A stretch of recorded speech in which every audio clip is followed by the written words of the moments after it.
Okay, let's see if we can capture Limbo. Looks like that's a yes. There we go.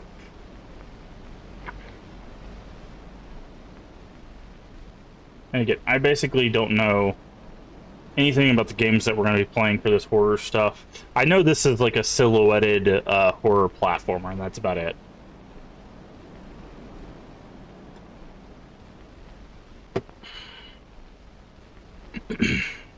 Okay.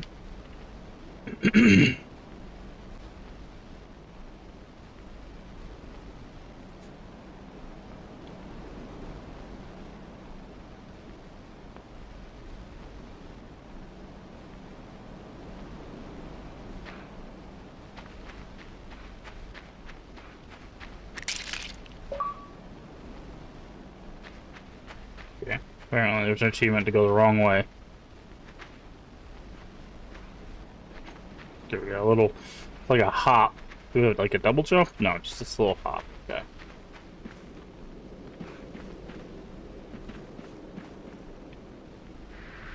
Whee. Okay, and then we jump over here.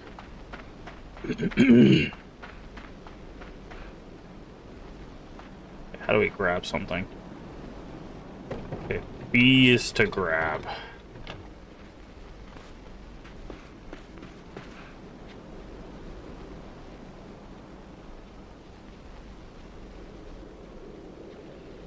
How's the audio for you guys? It's pretty quiet for me. I have to turn this up a little bit. Okay, you can go that way.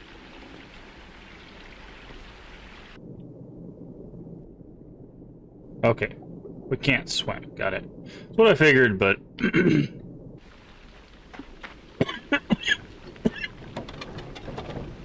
just thought I'd check.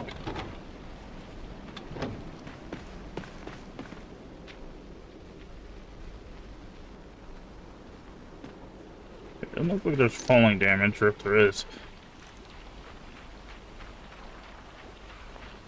Yeah, I think I might have to turn this game up. This...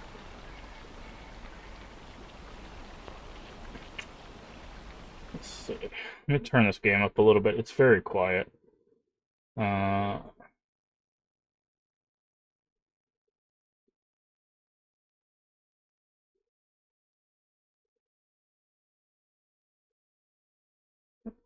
Let's do that.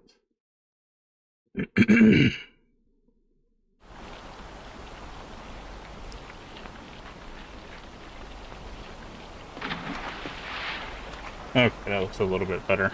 Hopefully the game doesn't get loud. If it does, I'll just turn it down again, but...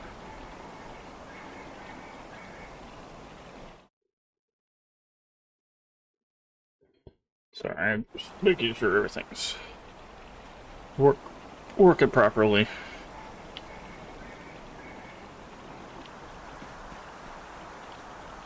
Can I grab this and like pull it? Okay, I'm just here for the ride. Okay.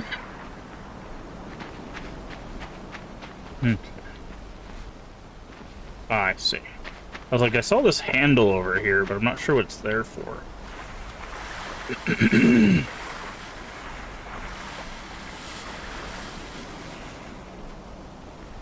So jump on this, jump on this, climb this, jump here. There we go.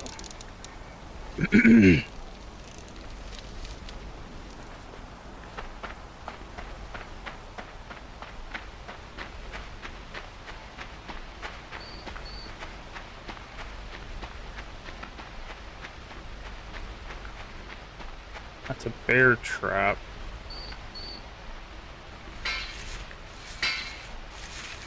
I think we need to space them out, right?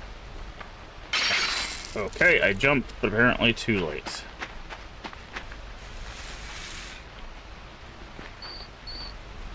There we go.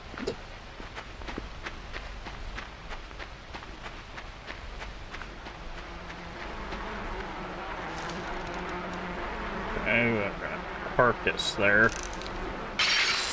Okay, I didn't see that. Alright. Well, now I know what to do at least. Hold this over here. So when we grab this, it eats that. Okay.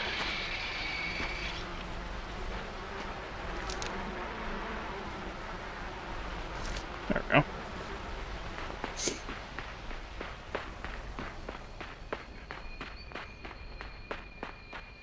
Okay, okay.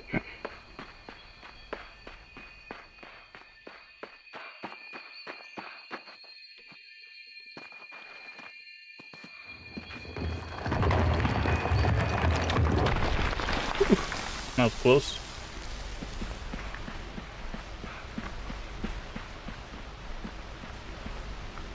Can we go on this log? Oh, okay. I don't know if there's like a secret there or something. Hey, Revolut. How you doing today?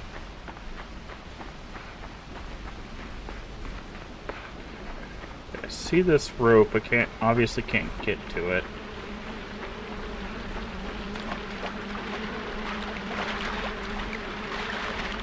Grab this box here. Alright, just built the whole desk. Nice. The special, like, standing desk kind of thing, or is it just a... Oh, can we swing? We can swing. Nice. Or is it just like it's a regular desk, or did you get an L desk? What kind of desk is it? Got LED built into it. Nice.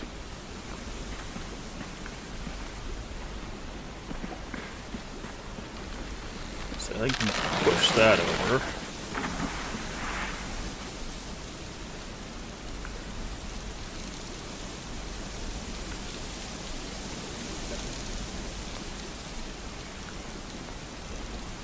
It's a showcase desk. Nice.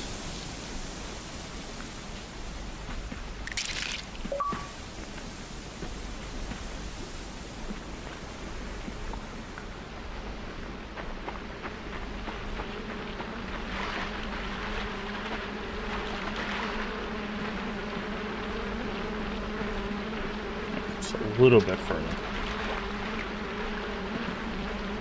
Maybe. Come.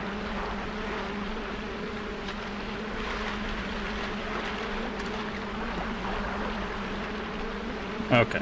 I thought it was gonna move. I think we just gotta push it till it's in between and then make the jump. There we go.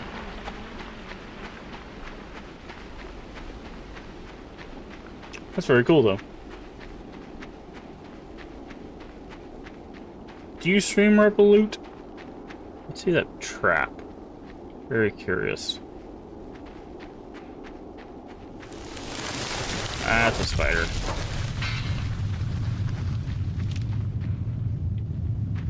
Okay, we need that trap.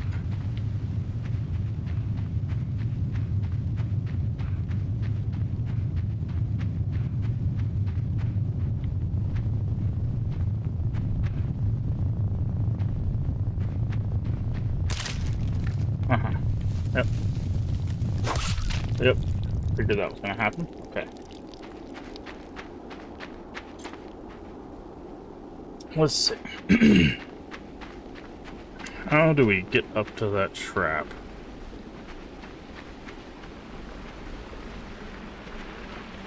Morning, Graveyard Gaming. How you doing today? Happy Thursday. It is Thursday, isn't it? Hopefully you're doing well. Yeah, I saw you were talking about that you were playing Divinity Original Sin 2. Have you played the first one, or are you just playing the second one?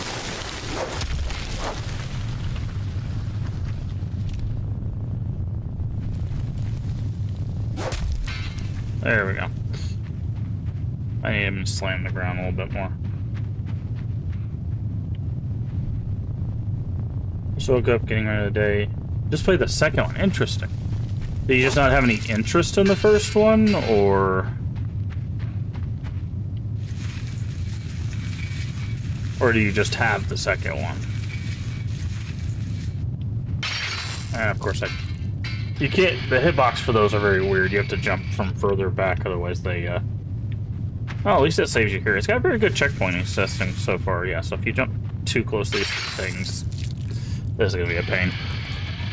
The jump is not very far. There we go. I'm just gonna do this. I'm guessing we just got to get the leg to slam down.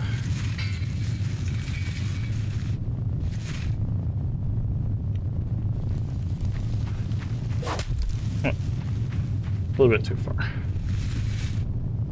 There we go.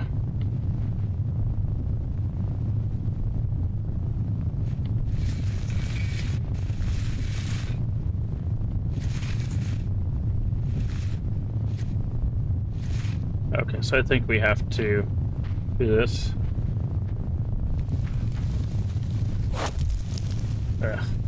Hey, Kristen. I was introduced to the second one by a friend, never got to the end of the first game. Interesting. And there we go.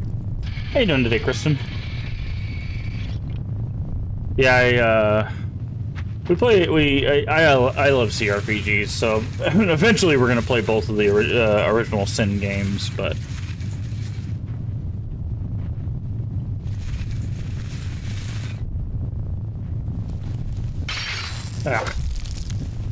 man, getting this to work properly is tough. Maybe I just need to stay on this side, and once I see the leg move, just pull it. So like do this, and then do. There we go. That. Oh, still kicks. Oh, we gotta take out more than one leg. I'm okay. Unfortunately, I have to wait for my throat medication, so my throat's been bothering me the past few days. But we're playing some older horror games that I just never got around to playing or didn't have access to playing. So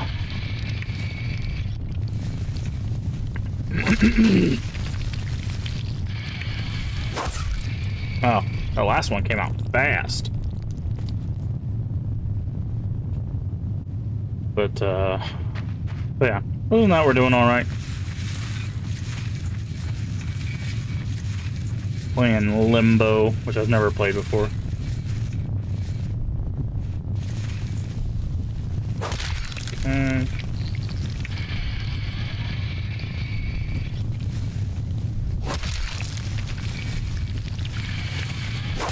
So I'm gonna let that one.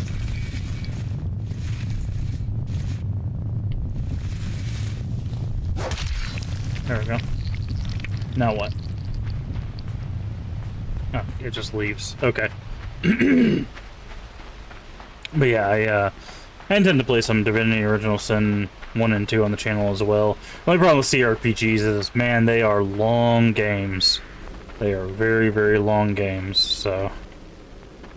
Is there something here? Can we break this? No? Okay. So, it's quite an investment of time. We're currently working through Pillars of Eternity, and eventually we'll be doing Shadowrun. And both of those will be, very time-consuming, so...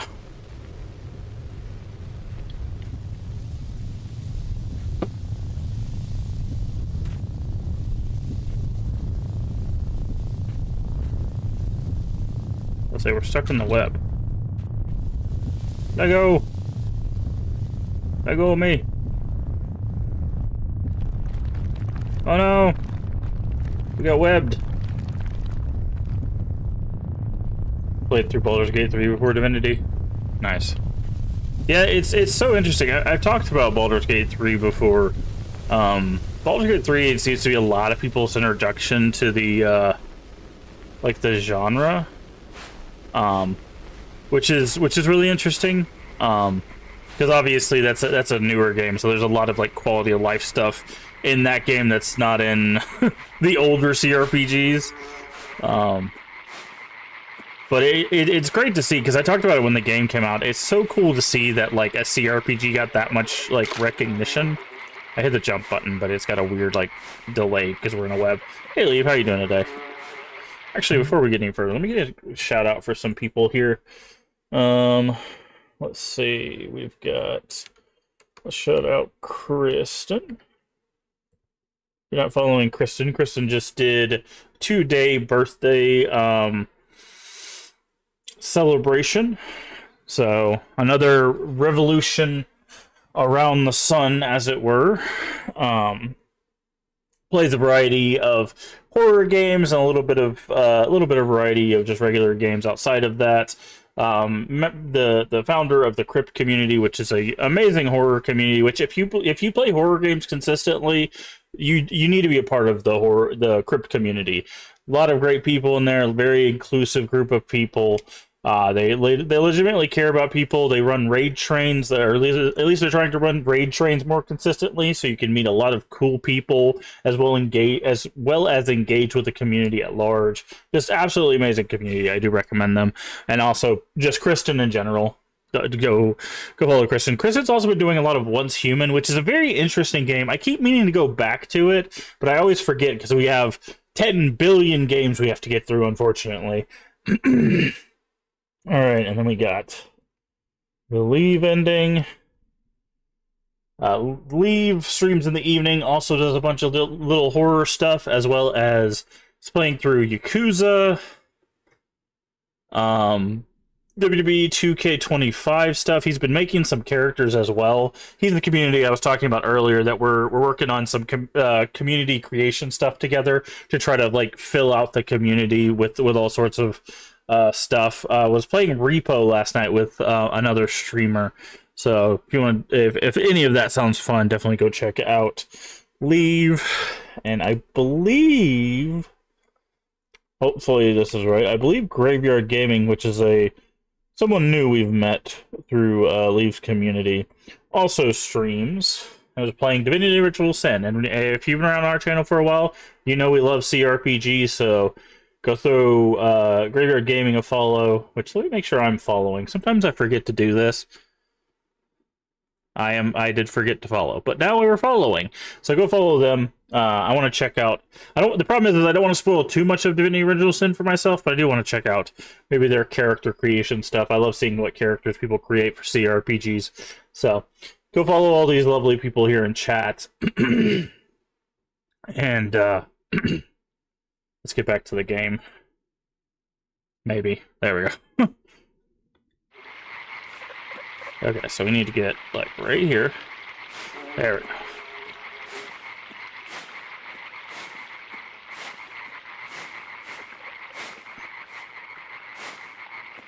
Whee. Okay, we got a boulder.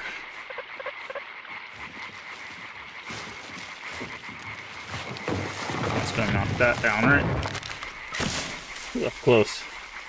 Catch Creator is pretty fun. I'm messing with the ranged or rogue type. Yeah, so I'll definitely want to check that out. I love character creators, both from a design standpoint, but also just from a oh, we have to roll in the rock. Interesting. That's not how I thought that worked.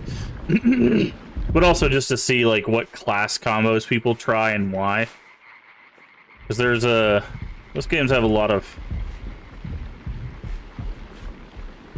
cool variants between the games. And what's cool about Divinity, like Pillars of Eternity and Divinity, is they don't follow like a rule set, so they don't follow like Pathfinder or D&D or anything like that.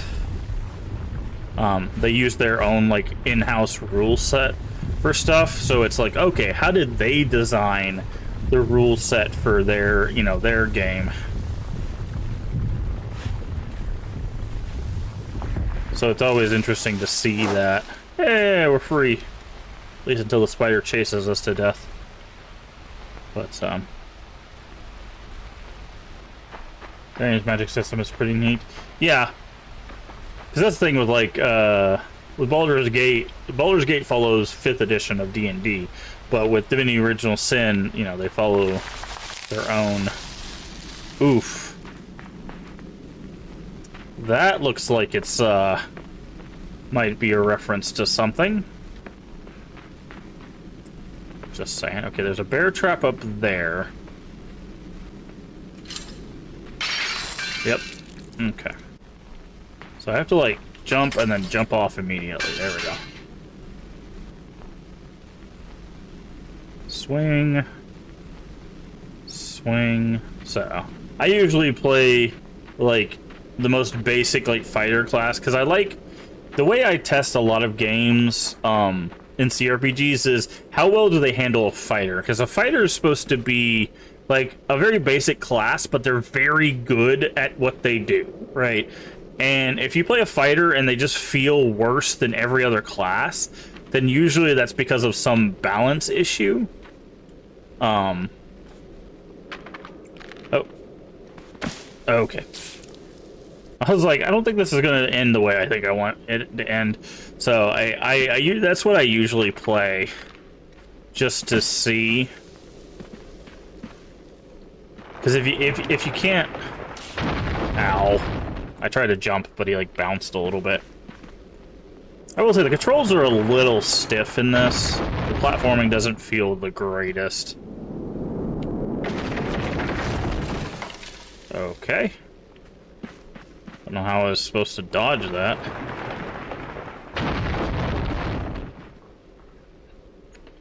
Because I can't jump back, right? Guess I just... Oh, I jump over it, I see. I've already played this, sorry. No, I have not. All of these little horror games that we're going to be playing...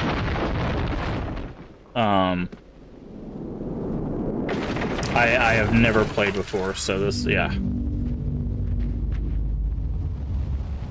Fighter class is great for dealing damage, taking hits. Yeah, but I'm talking about, like, can you specialize? Does the specialization feel good? Like, if I choose to go down a specific path with a fighter, do I feel like I'm doing as well as, like, a rogue? Or, it's a mechanical, or it's a puppet spider. That's funny. You can see that it's got the holes and stuff. Can I pull this? I can. Okay. I just gotta wait for it. But it's just like, because you want your characters to be balanced, right? You don't want it to feel like, oh, I should just be playing a rogue, or I should just be playing a mage because they're just objectively better. That's what I mean by balance. Because we actually talked about it. The whole reason why we were playing... Oh, that's a flaming tire. The whole reason why we were playing Pillars of Eternity is because we had beaten Avowed, which is a new game by Obsidian that's set in the Pillars of Eternity universe. And I was looking based on the skill tree and everything. Like, there are very specific types of melee builds that I feel would be far more successful in that game than like the ones that we did. So, okay, we're finding like a tribe of children here. And like it's not that like what we were playing was bad, it's just there's things that were made it like very obviously weaker than other things. And that's why I like playing fighters, because the fighter's supposed to be like, if it's a martial thing, then you should be,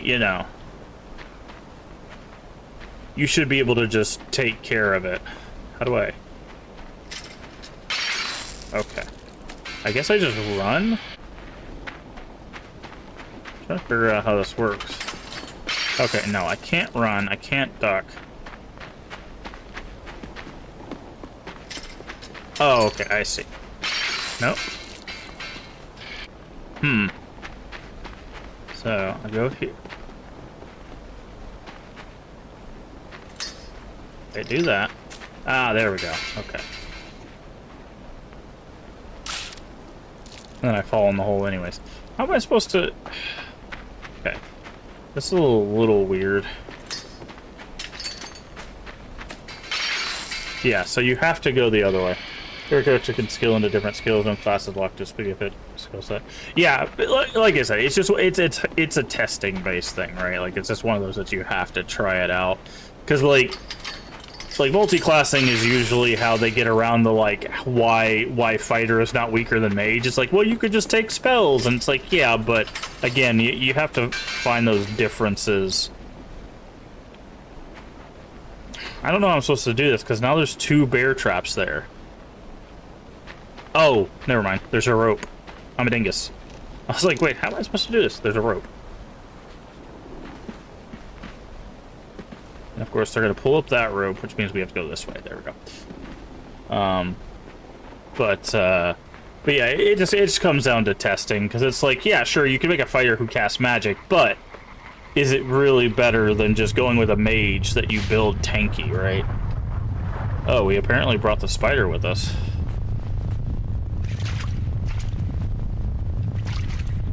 How do I get the log to go faster?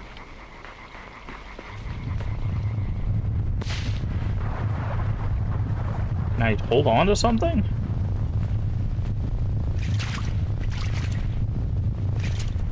I can't make it. The log is just too slow.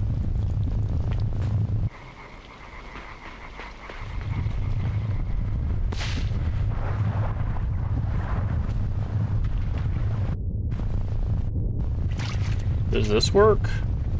Oh, I didn't notice that rock there. Okay, that's what it was. I was like, what? I just have to get the log to this rock and then go this way. There we go. That makes more sense. I was like, there's no way you can outpace that. Oh, looks like we get a seesaw here. There's a grid to take a couple levels and other skills. Come on. Step on the thing, please. Thank you. And then I missed. Yep.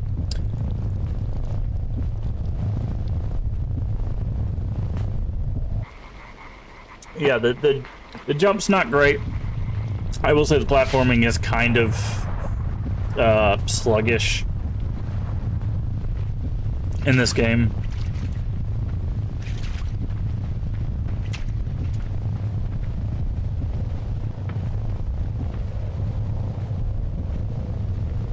Okay. When it steps on it, I should be able to make this jump. Oh, no, I have to launch myself. Interesting. Huh. Or to take a couple levels on other skills. Yeah, but like I said, again, it's just one of those, it's like... does the skills alleviate the weaknesses that that class has versus other classes? Like does a ranger fighter, like someone who focuses on bows and stuff, feel as strong as like a rogue that's using a bow, or just a ranger? Right, that's what I'm talking about. It's a game design thing. I can't make this jump, dude. You're supposed to step on it, and I guess it's supposed to fling you up, but it's just not working. The platforming's not great. Like, it's really not. Because this like little baby jump thing that you got really doesn't work out.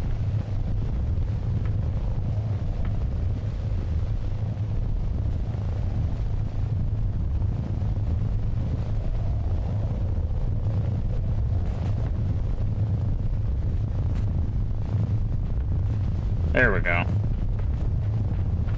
The spider's right behind us. I hit the jump button. There's also there's a delay in the button press, so like, you see that like 4-second, or like not 4-second, but like 4-frame delay between when I hit the jump button and when it actually jumps? Yeah, it's good got issues, but unfortunately, it's just something we're having to deal with. It's all balanced. You have two different defense. I mean, again, it's it's something that I'll have to try out. Yeah, see, like, sometimes we make the jump, sometimes we don't. I really don't like the platforming in this game, dude. Like, I remember when this game came out, a lot of people were talking about how much they adored this game, and it feels awful to play. Because it's like...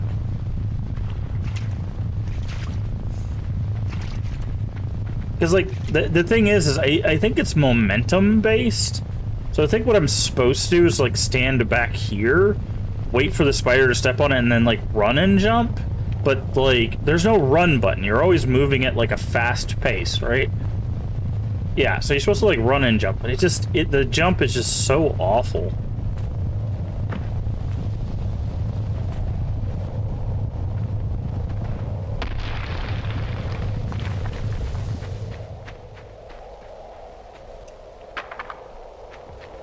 Okay. Goodbye, spider. Yeah. But hey, I wanted to give the game a shot, so... And supposedly it's not a very long game. But...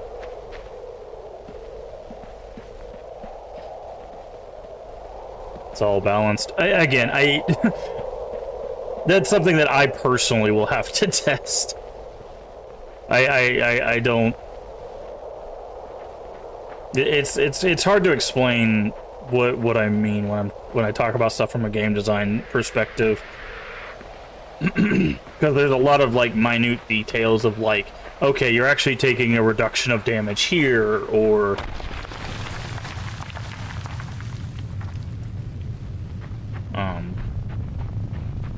oh, I know what we have to do. Give me your leg. Give me your leg. Right, now the spider's gone. You know, or like armor fails at this check, but not at this thing. You know, will-based characters survive that, but not this. Right? There's a lot of like behind-the-scene numbers. We talk about that when we play Pillars of Eternity. If you watch our playthrough of Pillars of Eternity, I actually show you like where the numbers come from and stuff to kind of talk about what I'm talking about by balance. Also, we talked about it near the end of Avowed, where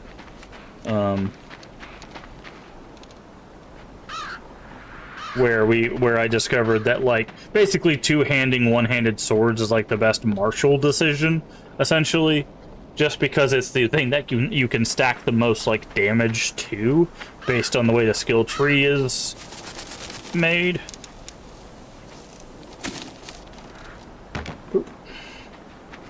So, but there's also like different combination stuff that you have to think about. It's like, okay, like for example, if I have a character that's like mechanically based around like grappling someone or tripping someone, does that work more effectively than other forms of martial things, right? Is the trip stronger than a shove? Is a grapple stronger than a trip? You know, stuff like that.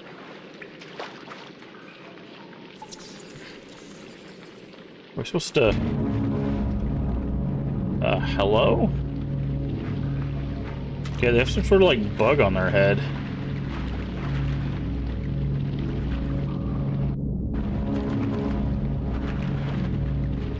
You know, and I know the Divinity games also have, specifically, they have, like, elemental interactions as well. Like, if you do oil and fire, it creates, like, a big fire space. Okay. Figured that's what's gonna happen. How do I just wait? Can I grab a body and bring it with me? Oh, he threw a rock at me.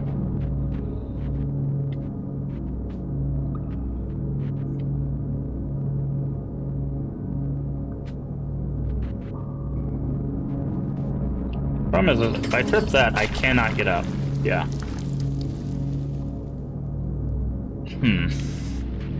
Let's see if I can grab a body or something. Because there is this one that's near... Yeah, that's what I figured. I was like, there was one that was like real close to the shore.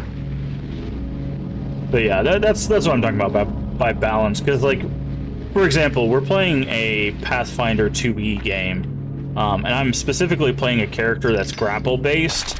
And we found that there's some very interesting interactions with grappling in Pathfinder 2e that were like when I made the character were not intended, you know, it's not like I'm trying to create a super powerful character or anything, but it's just like, oh, well, if you do this and this, it actually creates this like really weird connection. Kind of like that. No.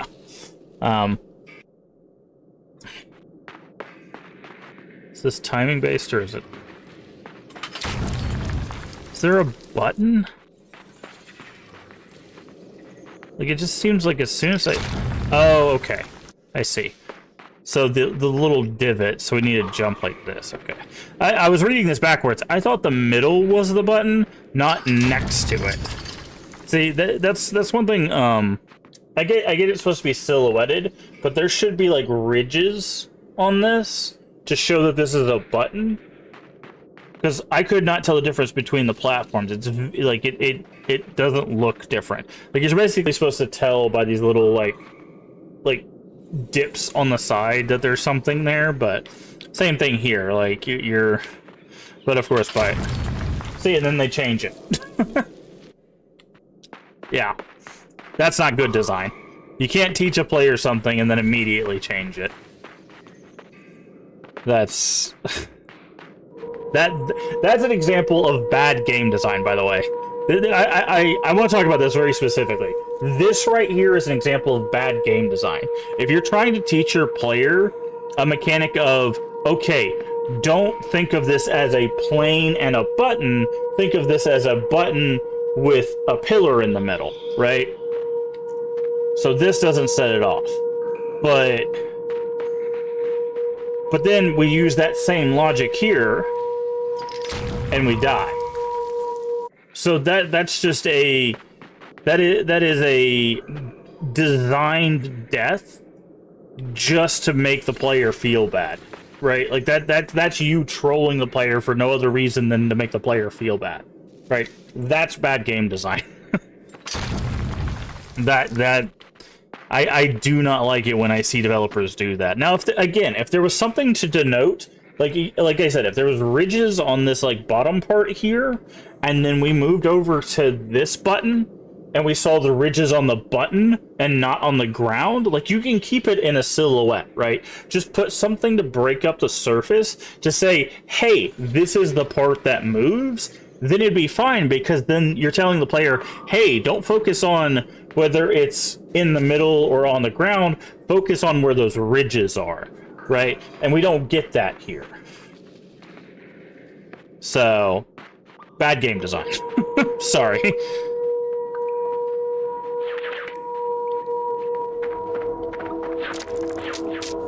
Okay. Am I just dead? Yeah, so this game is doing a lot of things that I really think are very poor when it comes to game design. Like doing things that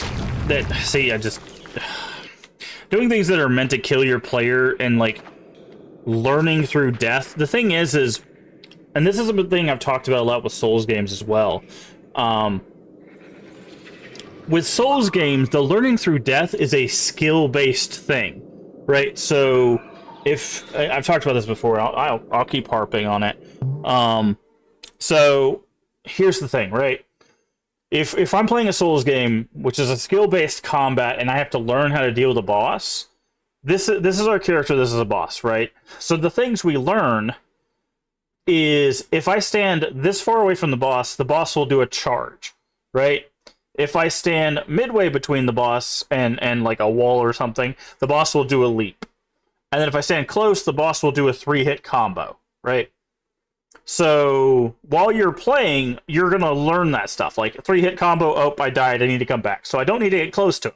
Oh, now I learn about the leap, I take a bunch of damage, I roll around like a crazy person, heal myself, and then, you know, I learn about the leap, I learn about the charge, right? So every time I enter combat with something, I'm learning, right?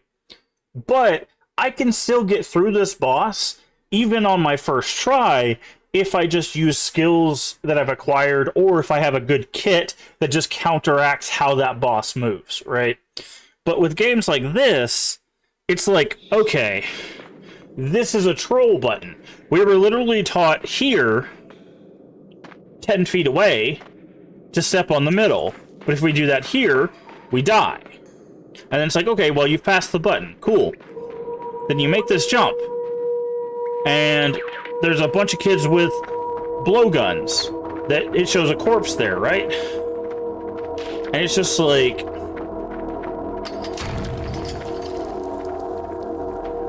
and of course your first time you're gonna be like, what do I do?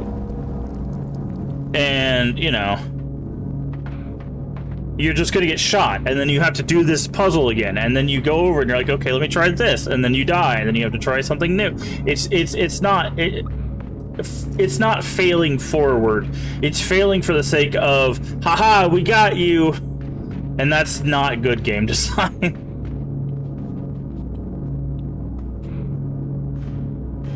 Okay, so we have some wheels and a rope. I'm guessing we're going to feed that rope through something. This Little Nightmares gameplay loop. But see, Little Nightmares still visually tells you what it expects, right? Like, it shows you, like, hey, here's a table and here's a chef. You can get underneath this table and the chef can't grab you, right? Or there's a obvious door out of this area, right? But because this is silhouetted and they're not using, like, textured things, like, remember I was talking about the ridges? This is something like obviously this is a buzzsaw, but I feel like if we do this, we just die, right? Yeah. But it's one of those that, like, visually Little Nightmares still tells you what you need to do after they've taught you, hey, cages have a climbable face because it looks like a ladder, right? Okay, so what are we supposed to do here? We have this cart.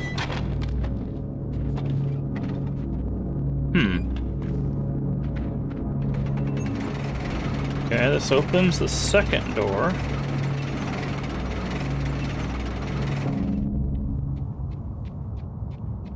I'm guessing it's still timed though, right? Yeah. Interesting.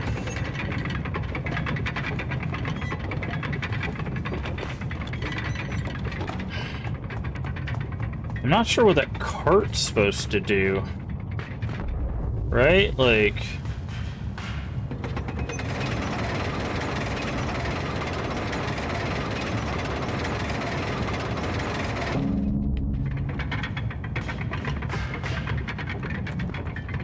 Oh, now I do. You need a cart so you can grab the rope when it's lowered down. Okay. Don't squish me. Okay. There we go. I was like, what am I doing here? But, yeah, when it comes to game design, you have to be like... You have to remember that you have to assume the player doesn't know anything at first. So it's your job as a... This thing's gonna drop on our head, isn't it? Yeah. Are our controls reversed, or... Okay, it looks like our controls are reversed. Great. Because that's what I needed in a clunky platformer game. Is to have my controls backwards.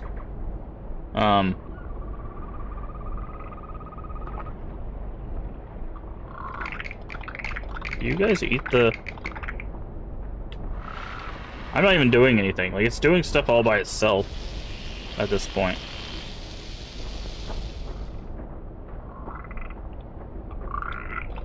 So if I jump, do you guys... This is awful. So I push the other direction to go back, right? So watch. This is, again, this is what I'm talking about. So if I... See how he's going that way? I want him to go the other way, right? So if I push that way, he does that. But if I push this, you see that delay there? So it's like I push that way, and then he goes that way for some reason, right? Why is he going forward when I'm pushing the forward button when he should be going backward, right? He does what the opposite, according to what I just learned, but apparently he doesn't. Like, it breaks its own rules. See, now it's done that. Okay, I'm literally holding the opposite direction. I guess I just gotta wait for the worm to not listen to it. Yeah, this is not a well-designed game. Like, aesthetically, I get it, but from a game design standpoint, this is very bad. Because there's nothing in this that articulates to the player what they should be doing and why. There's no visual cues, or audio cues, right? So it's like, obviously I need to go down here. I can't get these guys to eat that thing. I know what it wants me to do, right? It wants me to turn around, because then he'll push it this way, and then I can jump on it, and these guys will eat the worm. Like, I get what it wants me to do. It's just, there's no way a player is supposed to figure that out if they've not played video games before. And I've talked about this, like, ad nauseum throughout years of streaming. You have to assume you have two types, at very minimum, two types of players, right? What is this? Okay.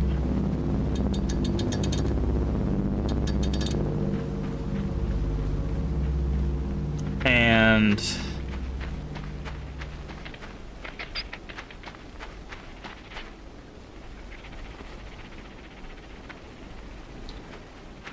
okay, that didn't work. I was trying to see if we could help the frog out, but okay, it does look like we can.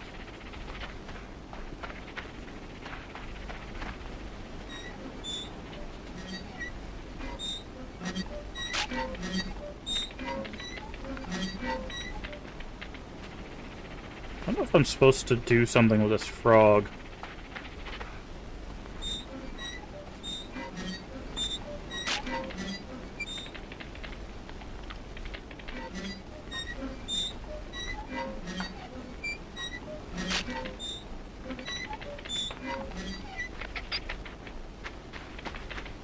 Okay.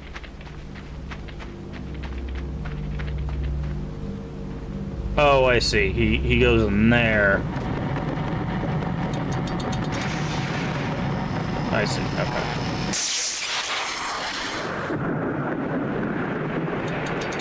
And now it's raining. Sure. So then we're getting a worm on our head, right? No? Okay. But I'll wait till this ad's over to finish my thought, because I want people to... I want to have a discussion with people over this stuff.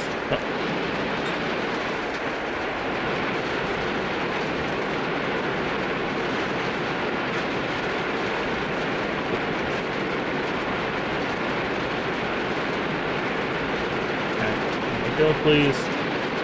Now, how the hell am I supposed to get... Oh, I see. I was like, how am I supposed to get over there? You gotta move the log first.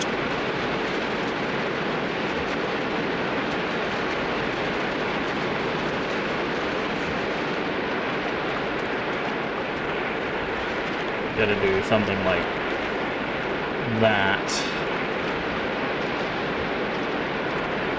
So then how do we... Hold on.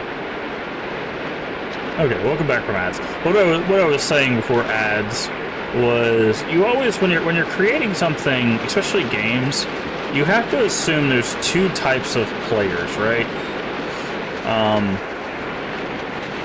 So you'll have your veteran players, people that play video games consistently, people that will figure out your puzzles, figure out your mechanics, figure out how to progress easily, right? And then the other type of player you have are people that are picking up a game for the first time. And if you choose to go with Group A over Group B, you lose out on your new player base. Because they're going to get 15 minutes into your game, 20 minutes in your game, and go, I have no idea what to do, I'm not playing this anymore. Right?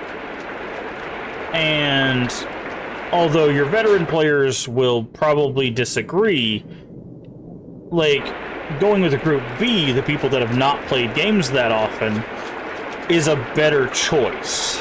Simply because, like, gamers will put up with some hand-holding in most cases, as long as it's not too egregious. However, new players will not put up with complicated mechanics for very long before they go. I've talked about this before. When you're talking about game design, there is a little, it's like a rectangle shape, right? Do I have a pencil on my desk somewhere? I don't know if I do. But basically there's a rectangle shape, right? And then up at the top of the rectangle, so if you imagine a rectangle is cut into two triangles and then there's like a gap between it, at the top is frustration, at the bottom is boredom, right? And what you want to do is you want your game to kind of go between those space. You want it to get a little frustrating, but they come back down and be a little easy, and get a little frustrating and being a little easy, right? You want to kind of find that balance. And you can go a little bit, like in the case of like Souls game, for example, you can go much higher into frustration and then make, go a little bit into the boredom and then much higher to the frustration, right? As long as you're coming back in and out of those two design philosophies. However, if you make something too frustrating and there's no recourse, then people quit, right? That's where you get the rage quit phenomenon. Okay. And then if you make things way too easy, people go, okay, I don't want to play this anymore. It's not giving me anything, right? Like, I'm not having to try, right? So you have to find that balance. Okay. So I think what it wants me to do is this.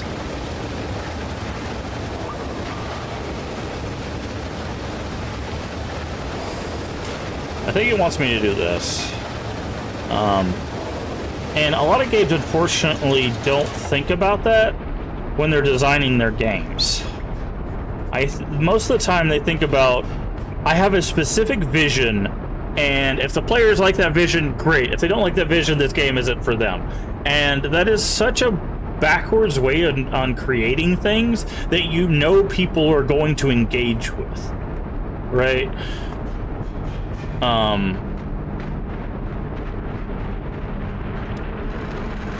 And although that philosophy is technically true, it doesn't help your player base. It's up to the player to decide if a game is for them or not. Sorry, my headphones are dying. But if you design a good game within a genre, even if it's a genre that people may not like, a good game in a genre someone doesn't like is better than a bad game in a bunch of genres that people do like, right? And that's such a weird thing to say, but it's true. Okay. So I think what I gotta do here...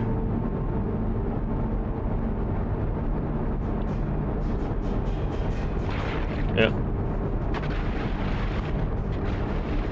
Okay, I think I might have messed this up. Because I think...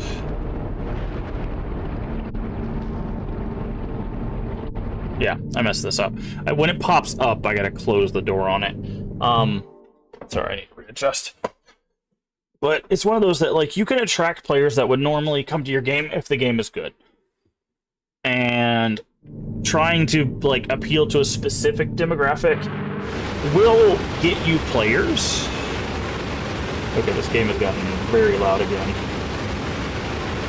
So I'm gonna do this. Yeah, there we go.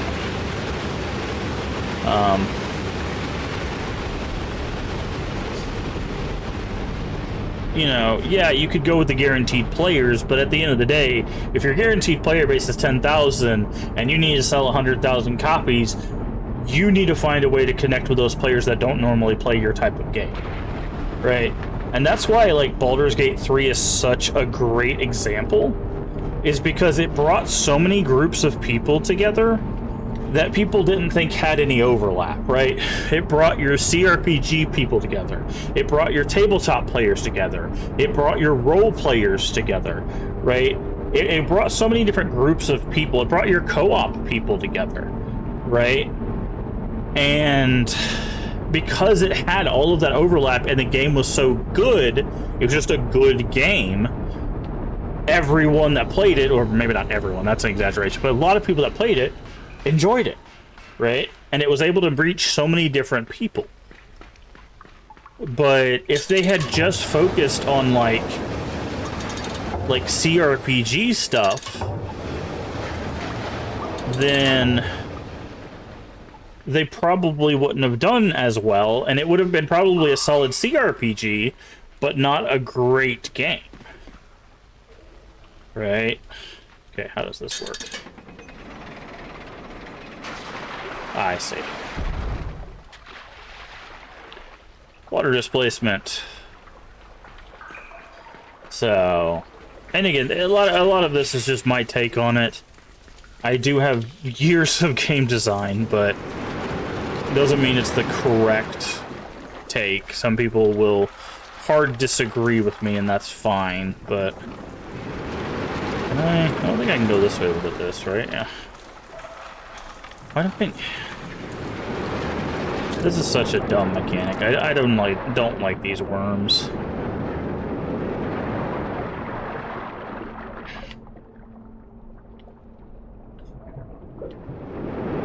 But okay, what am I? Fine, go this way. Like,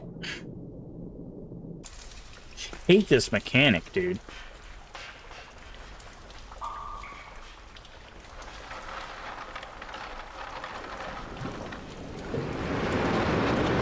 Because I think what I'm supposed to do is I'm supposed to do this. I'm supposed to get this worm. He goes backwards. He pushes the box. Nope, not jump. Wait, does this get rid of the worm? Oh, okay. No? It seemed like that got rid of the worm.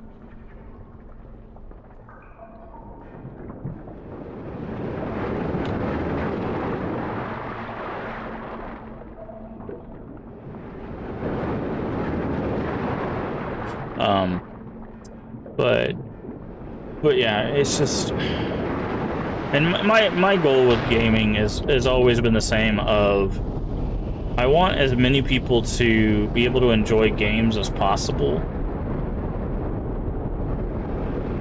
And again, if you appeal to only a specific group of people that play games, that's not going to happen, right? I don't know what I'm supposed to do here. The water is rising. So if we do this... Okay, so the light makes the worm turn around, but we're gonna die here, so it doesn't matter. This game is bad. I'm just gonna be perfectly honest. I think this is actually a legitimately poorly made game. Like, I have a problem with... There's a lot of communities. It happens in film. It happens in like visual art stuff. There's a lot of communities that focus on like, ooh, this looks so cool, so that must mean it's good, right? And that does not sell me on anything. It's like, yeah, sure, this has a very interesting, maybe even iconic style, you know, with this silhouetting. But overall, it just leads to a very awful to play game, in all honesty. I am not having any fun with this because the platforming feels clunky. I'm being forced to do just stupid things. There's no story going on here so far, other than maybe we're in Limbo, which is what the game is called. You know. Go that way. I'm guessing I just go up.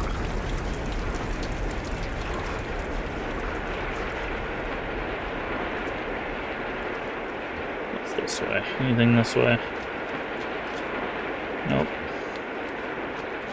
But I like, visuals do not ever sell me on anything, which unfortunately is a trap far too many things fall into.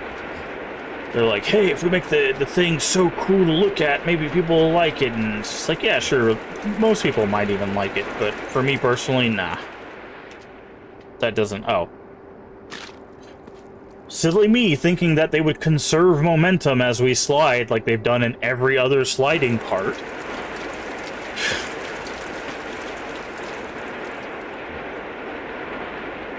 But aesthetics only get you so far, especially with me. Like, sure, again, the game has an interesting look, but it's just not, gameplay-wise, it's just not it, man.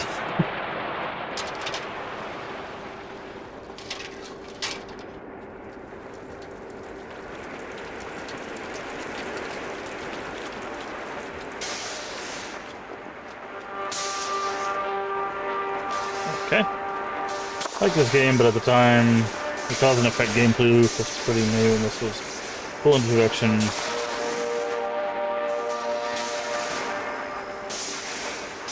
Okay, so it wants us to, I'm guessing, grab onto these spaces that don't have electrical, or maybe I just have to platform. So maybe it's just timing based. Okay, it looks like it's timing based. Yep. And of course, because of crappy platforming.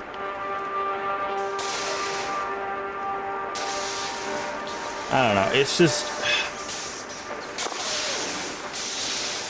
it's just one of those that, like, I hear about a lot of things, especially games, that people are like, this is the best game, this is why it's amazing. I'm like, okay, I'll give it a shot. And then I give it a shot, and it's just like, oh, the game has no substance. You know, it's a spectacle thing. And, again, sure, that for some people that's all that needs to be there. But for me, it's gotta have more, right? And for this game, like, the platforming does not feel good.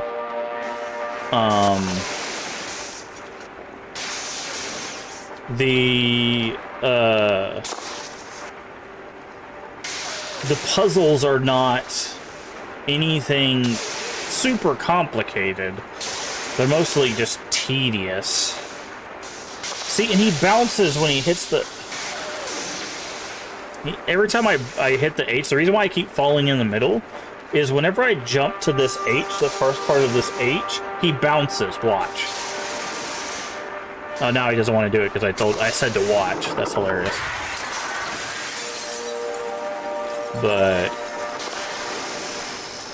it's just one of those that, like, I've run into a lot of situations where people tell me I should try something, and then when I try it, they're very unhappy when I tell them why I don't think the game is as good as they think it is. Because people have this bad habit of, when they love something, they expect other people to love something. And when you don't, they take it personally. You know? And I've run into that far too many times, unfortunately. And I feel like this is another case of that, where I've heard people absolutely adore this game, and I could not for the life of me. Like, if this was not free, I probably wouldn't continue playing it. I played this game and I liked it, didn't expect you to like it, though. Well, the thing is I don't mind platformers. I'm not very good at platformers. I don't mind platformers. And I like the silhouetted, you know, aesthetic. It's just, it doesn't offer anything else.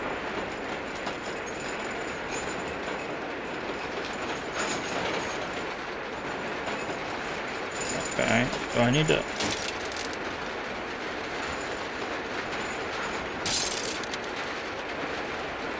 I really need to break this. Okay, we got a ladder on wheels. Yeah, I think I need to break this. So I think what I need to do is I need to do this. And I need to do this. Yeah. Oop. Oop. Hey Void, how you doing? But it's always the weird thing with streaming too, is when you play someone, like when you play a game that's beloved by someone, trying to, you know, make sure it's clear that it's not wrong to love the games you love, but okay, thanks. You know, it's not a personal attack or anything. It's just not every game's gonna be for everyone. Okay, push that. Okay, so it wants us to go that way, it looks like. What's this way? Great, more of this stupid bug mechanic.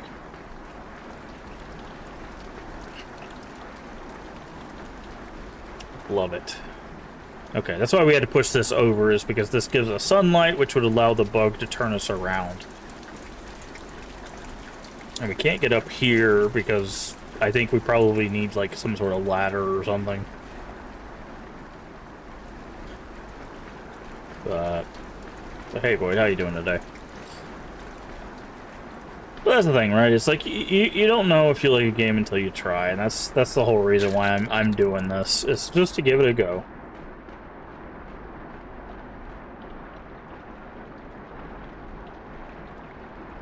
But okay, and then we got the sun. So it's going to turn around, and then we have to figure out what's down this way. So, again, what's supposed to happen there is most of the time when you're playing a left-to-right game, people are going to travel right. You would have got this bug, you would have tried to push over that scaffolding, you would have died. So, again, it's a troll by the developers to be like, haha, got you again. I hate that as a design principle. Absolutely despise that as a design principle. The idea that it's like, that makes for a good gameplay loop. Let's just kill the player over and over again without any record. Hey, look. See what I said about those ridges? Look at this platform right here. Right? When I unpause this, take a look at this platform. Tell me what you see. See those ridges? That would have been helpful in the button puzzle.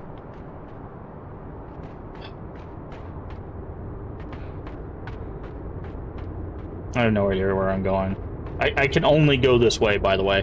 Whenever we have this worm in our head, we can only go in the direction the worm allows us to go until we hit it with sunlight. And then we can turn around, so...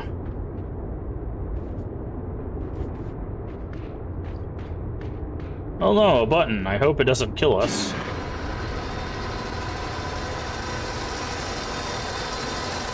Hello?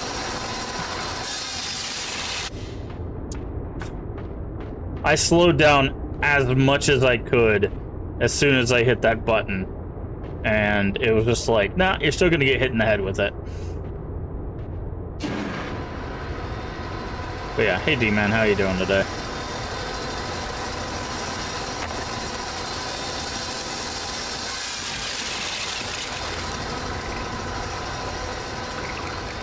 There you go. He went to hell.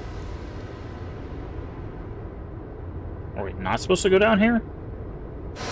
Apparently not. Guess we go back, but I don't know how. There's no strings or anything.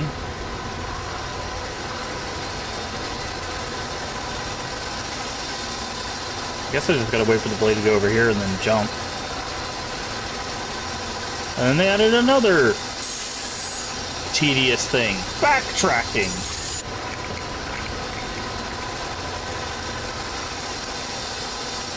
Which is like 90% of the reason why most people don't play Metroidvanias.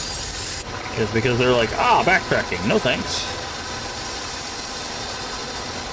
Just had dinner, so I'm chilling in the sofa. Weather's great today. Nice.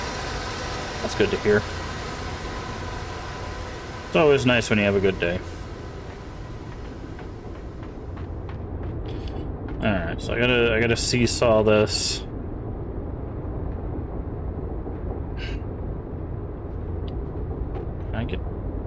Can you? That's not how physics works.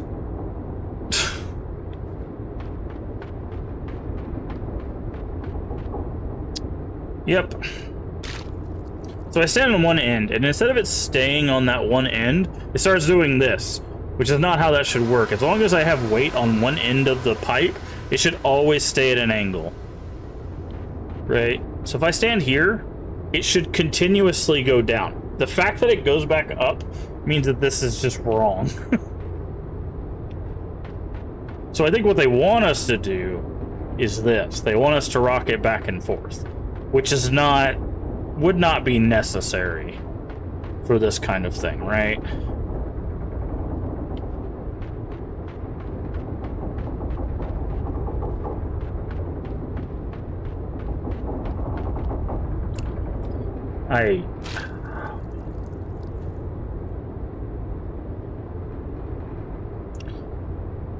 I'm not trying to be too mean, because I think this was this developer's, like, first game, but maybe not. I don't know. I don't know the studio behind this, but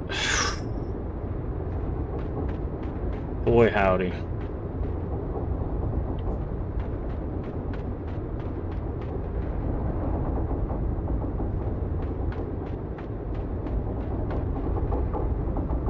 This is not how this works.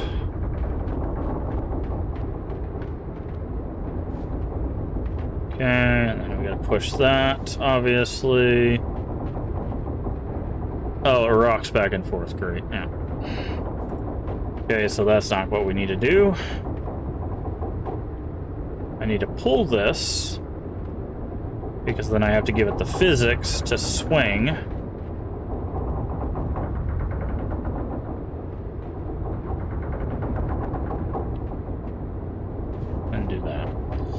This villain would not be on my top list. Again, it's one of those, like, I get why people like it, but it's also a 15-year-old game, so there's some things that you could potentially forgive, but it's just, I don't like glossing over something because it's older or because it's the first of its kind, right?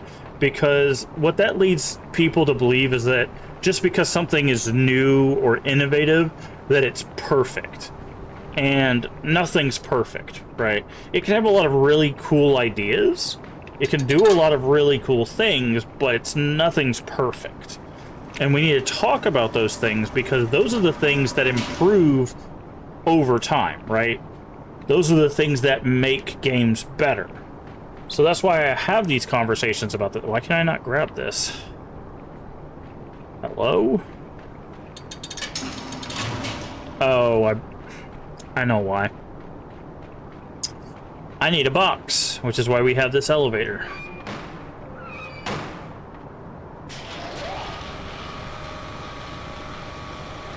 Can I just jump off? Because, like, and I've mentioned this before, like, we also tend to critique the things we love the most because we want them to improve, right? Now, in the case of this, no, I'm not enjoying this very much, but there's things that we can learn. So for people interested in game design or people that may not understand, you know, what I'm talking about when I talk about certain game design principles. Of course. Yep.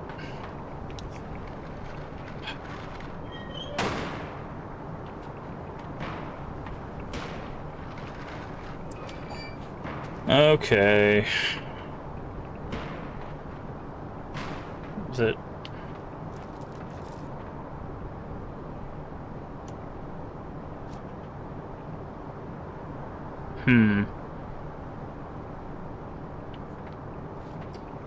So that thing is pullable, right? This.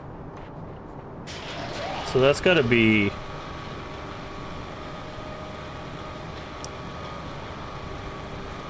Yeah. Because there are people that stop by that think about doing like game design and stuff, and it's just like, okay, what can we learn from this that will make our platformer that much better? Right? Or what did this game do well that we can take into our next game? Right? And that's why, like, that's why I talk about it. Okay. I talk about that stuff is because I want, if developers or fledgling developers stop by, they go, okay, I can see what they're talking about, so let's see if maybe we can manage that better, or if we can make this more streamlined, or, you know, oh, we didn't think about this thing at the time, so maybe that's something we think about next, right?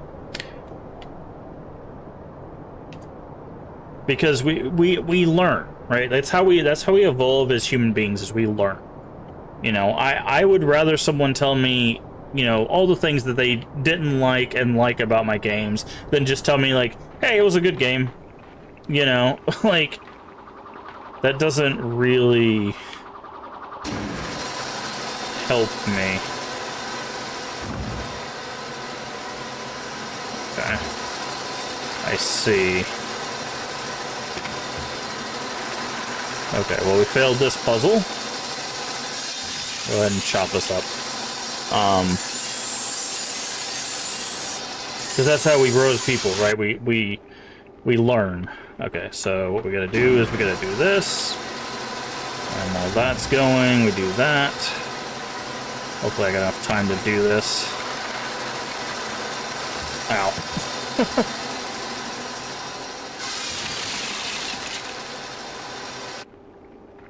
Okay. So I gotta give this a little bit more time. That should be good.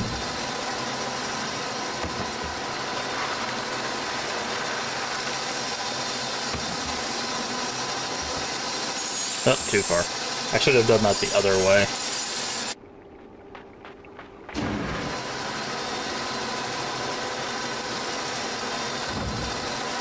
I should get on this side.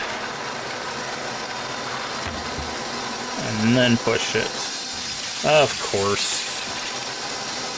Oh.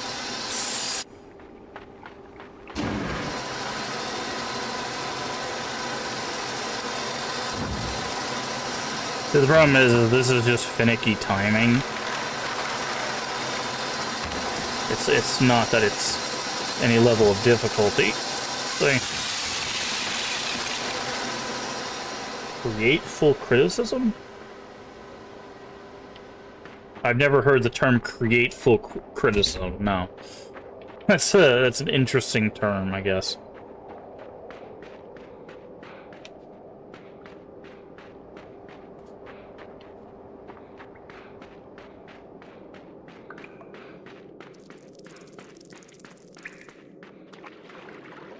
There's a term called constructive criticism.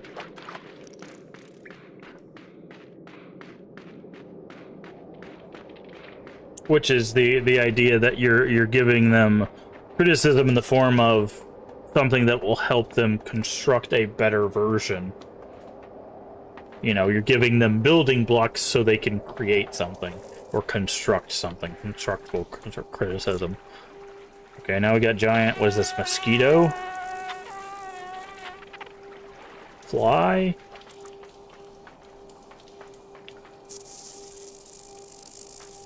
Okay.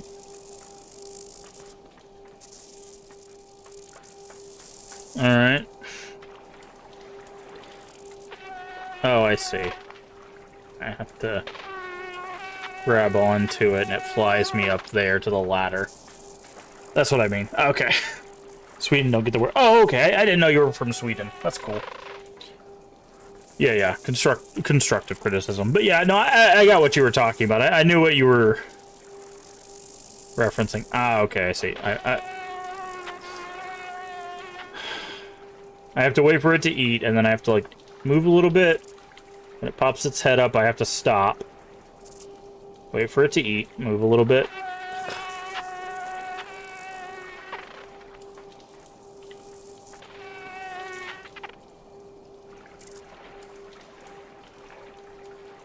Because I can't crouch or anything.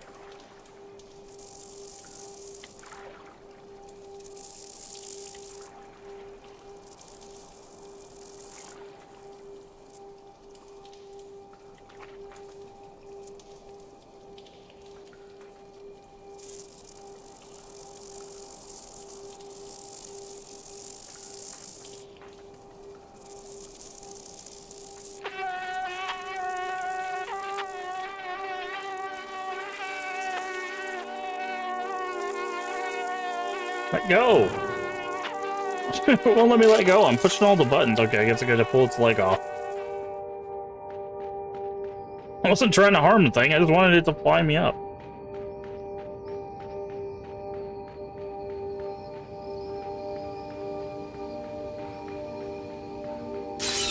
That's it. I see that button there.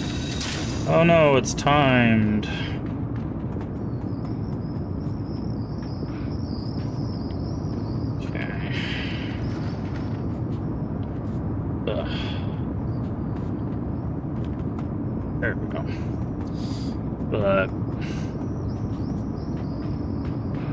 What do I think of the graphic design? Like I said, it's got a very iconic style. But again, my problem is if you lean too much on like the aesthetic being the most interesting part of your game, the mechanics suffer for it, right? Okay, what does this thing do? But yeah, no, like I don't think. Let's see.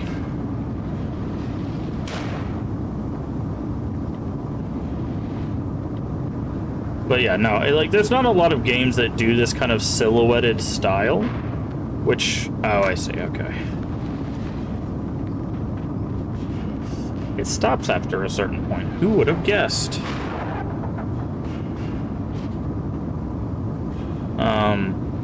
There's not a lot of games that do this kind of style. And it like, monochrome styles are very interesting. The thing is there's games that I think that go with like a analogous style, which I think works a lot better than a monochrome style. So the difference between monochrome and analogous is monochrome is usually black and white, right? Analogous means it uses basically the same color, but in variances of saturation. So you would have like 100% red, 80% red, 50% red, right? Like it's all red, but in different saturations until you get like essentially like white and black. So like I think analogous games can do a lot more because they have that variance. And of course it's gonna fall off because I can't.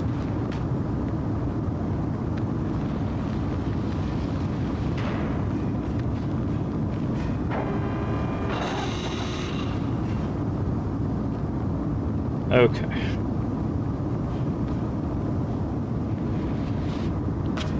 Good, thanks. Can I just, like, shove that? Not really. Because it can have those variances. With monochrome, just having black and white, you get this kind of silhouetted thing. Which is... God, I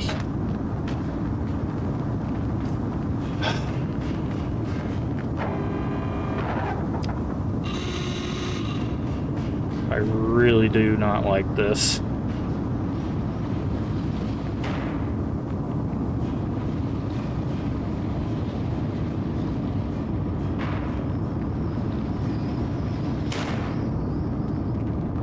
Yay, and then it'll go down and we can use that to hit the button. That'll open the door.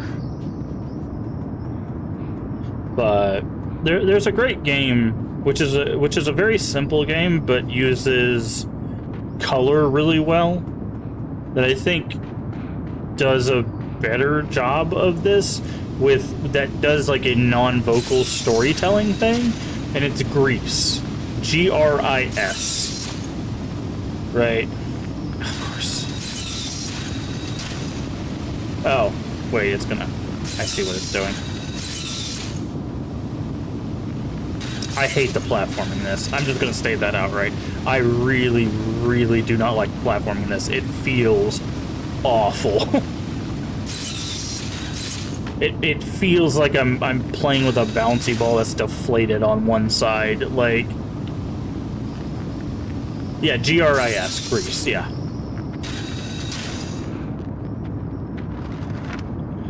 Some people say Gris, some people say Grease, because of it might be from like a different language. But that game, Pig in Swedish. Well, I don't think that's what it's referencing. Maybe it is, I don't know. But that game handles like color and silence and stuff so much better than I feel like this game is. But again, this game is 15 years old, so, you know, everything's got to start some... God, I hate this platforming, man.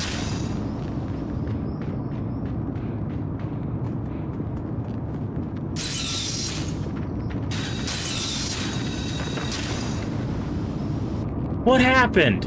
Why did I just die? The door didn't even touch me. Ugh, this is so awful.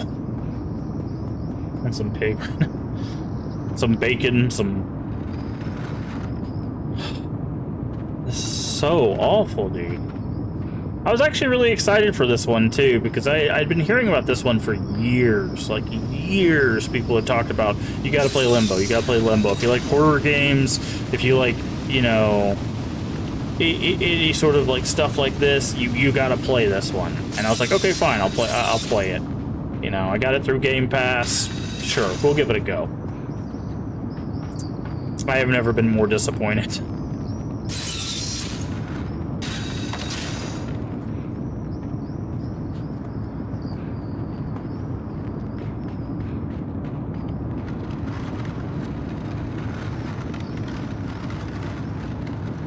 Okay.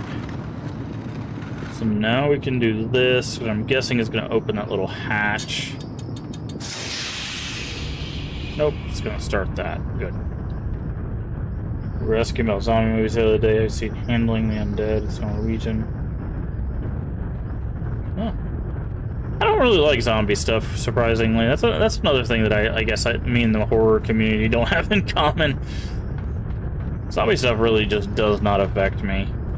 Because, like, the original idea behind, like, the zombies in film was they were the inevitability encroaching death kind of thing, right? I see. We need something.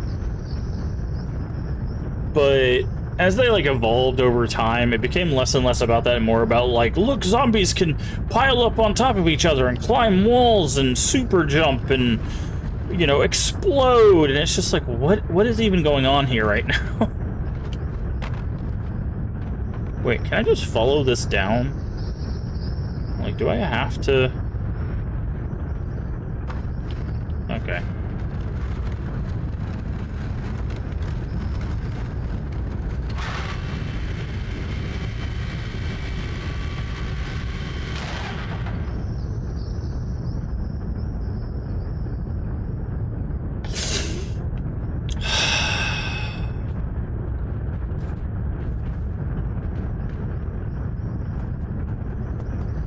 Anyway, corpses scare you, and the idea humanity is capable of a disaster situation get you about the whole zombie trope. Well, there is a thing that happens. I've talked about it before. There's something called Uncanny Valley that happens when you're designing anything that's like human-like, and it happens with zombies as well. Where looking at corpses makes people uncomfortable. It's why, like, when you go to a funeral and if they have an open casket, some people refuse to go to the casket because looking at a corpse puts you so much at unease that it's terrifying for some people. So that's a natural, like, human reaction thing.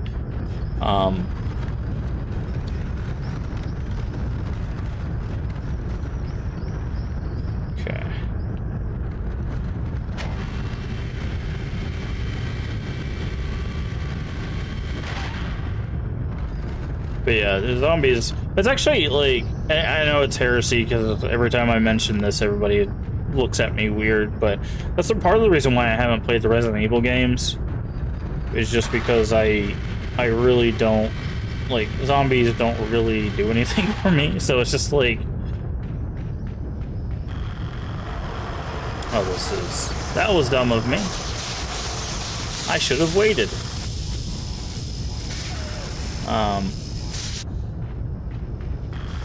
There we go. I jump to this chain? Of course not.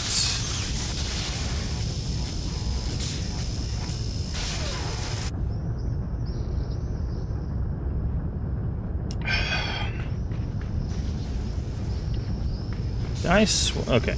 I'm gonna test something. Can I, like, swing this chain so that way it's, like, hard swinging by the time we get over here?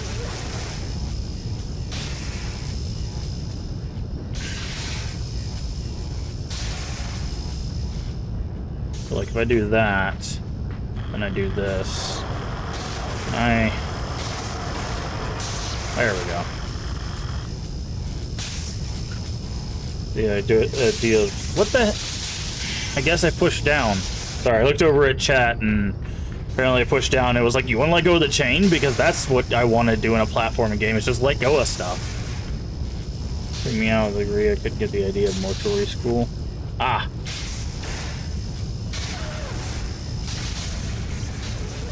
Yeah, I think the last funeral I attended was for my great-grandmother. And, unfortunately, whoever did her, makeup was, not the greatest at it. She ended up looking much worse than than I'd say we were hoping for. Not like she didn't look awful or anything, just not great.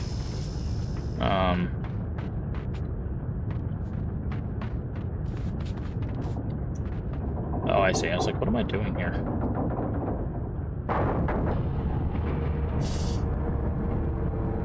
So...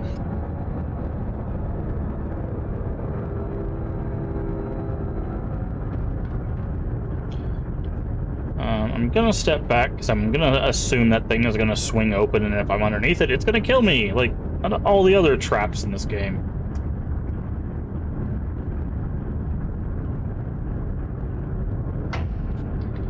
Had to touch up her dad herself because he didn't even look like it. Yeah. You don't use open coffins in Sweden? Interesting. Well, usually it's... There's two things that come into play when we do open coffins. Is one, what is the state of the body? Right? Like, if someone has their... Like, if they got in a car wreck and their face is, like, half gone, obviously you're not going to do an open coffin. And the other thing is, it's at the discretion of the family. Sometimes they just do closed coffin. But...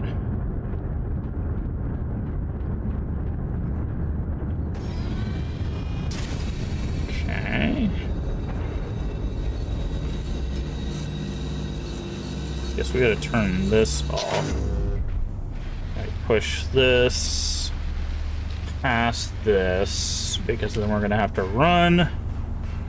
Wait for it to get underneath the ladder. Do that.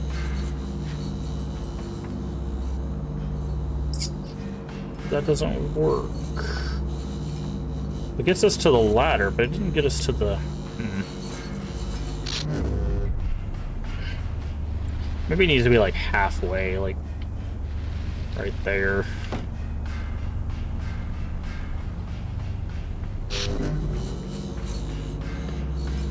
But yeah, there's actually different cultures that do different kind of like coffin viewings and stuff. There used to be in America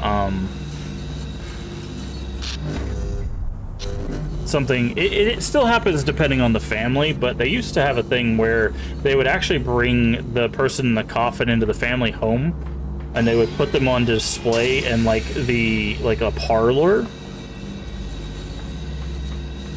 So you'd come in and it's just everybody would be in the house, and then, like, you know, dead Uncle Frank would just be hanging out in his coffin. Okay. Oh, I see. I probably messed this up. Yep. But that was a trend for a lot of time. There was also times, I think, in like... I want to say it was like the 1920s, where there were a lot of people that were getting into the occult. So, like, corpse photos were also big.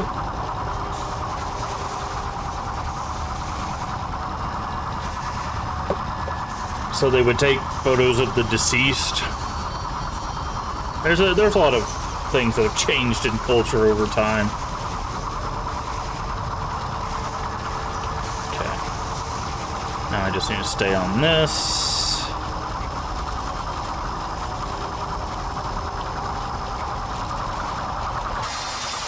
Okay, I hit the jump button, but because we lose momentum instantly, we died. But yeah, so death is always like a fascinating thing, depending on the culture, like how they view it, how they present it.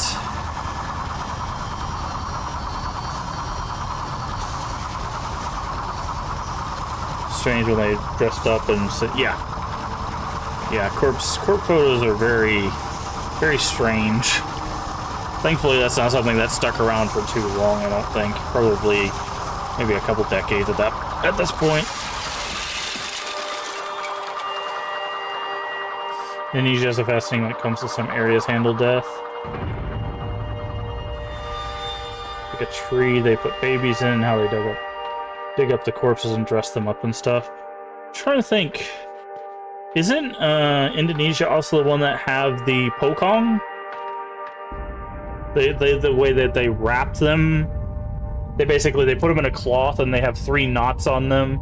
But like one of their like haunts that ends up happening through their superstition is if they're not like done properly, they like their face will open up and they'll like haunt people in graveyards and stuff. It's very interesting. I'm pretty sure that's Indonesia. But they're called pokongs. P-O-C-O-N-G, I believe is how that's spelled. But yeah, they have... So the way they dig their graves is they do dig down, right?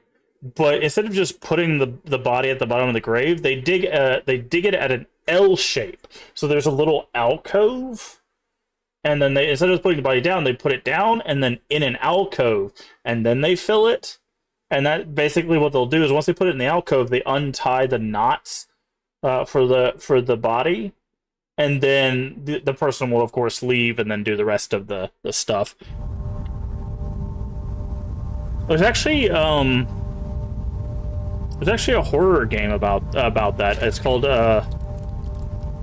Pamali Indonesian horror or something. I don't remember. We played it. But there's like a whole sequence about like burial and stuff. We did see, interesting. We did see a little, looked like a little girl,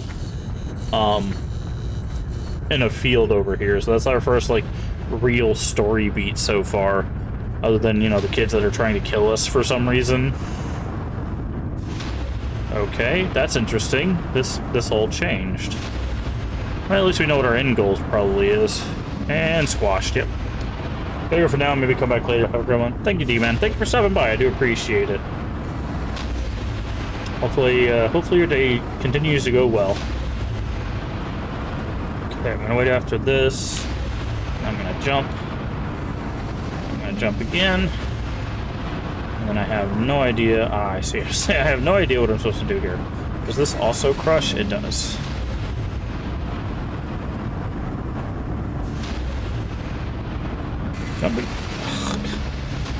This feels so awful. The problem is like we're like 2 hours into this, and supposedly this game is only 3 hours long or so. So I don't think we're we don't have very much left. But man, I could not recommend this game to anybody. This just feels so bad to play.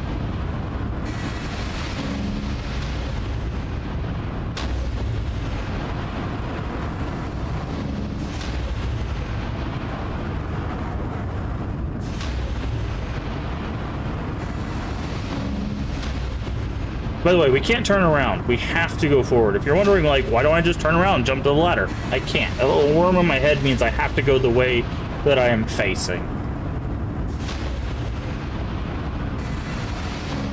So I am out of luck when it comes to this. I literally cannot go faster. There is no run button. This is it. All I have is this jump.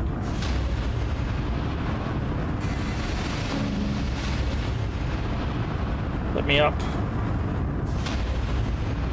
Okay, that's what I'm supposed to do, apparently. Because I was supposed to... Okay, come on. I just gotta get on one of these crates and let it eat the worm on our head. And again, I can't turn around, so I have to actually just wait it out. Such a dumb mechanic. God. If I played this back in 2010, I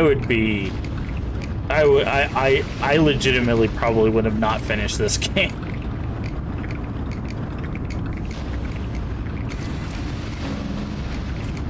obviously it wants us to go back to the left. I want to go to the right. I want to see if there's anything up here. Okay, there's a ladder up here.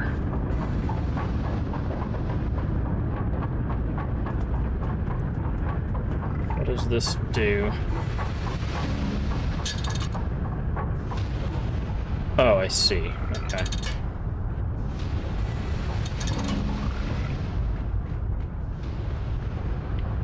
Oh, they go the opposite direction. I see. I was like, what's going on here?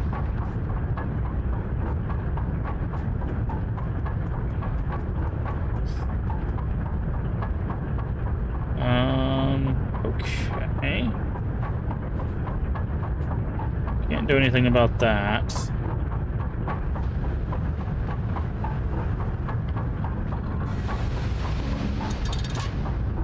Okay, so I need to do this. Nope. Okay. A little bit further.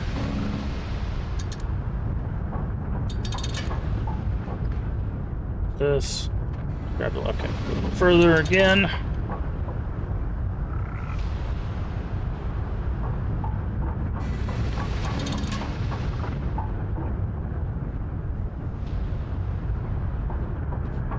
Okay.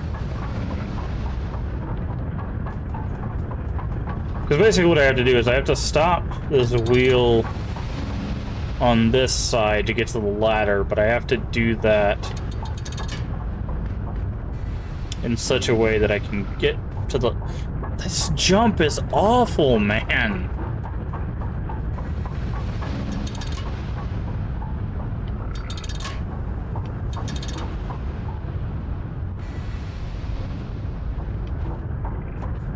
So the problem is I need it to go the other way, because that's the only way that we get that thing to work.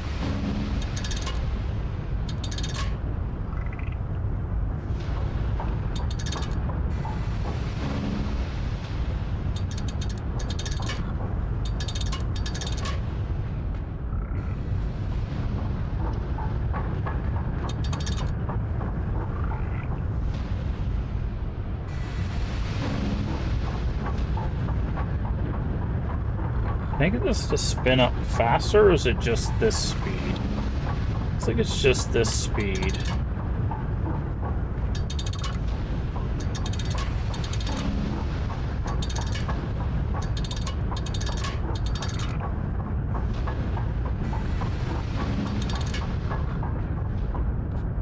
Yeah, see, okay, forget it. That's not even where we're supposed to go, by the way. That's just for a secret. Those little egg things you can step on, that's just death. Maybe you do have to go this way. Maybe I'm wrong. Because the ladder back this way was... This thing right there, those little... That's...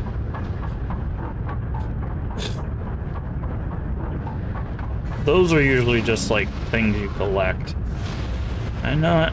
Oh, there we go. Okay, I was going to say, wait a second. I know I can go this way.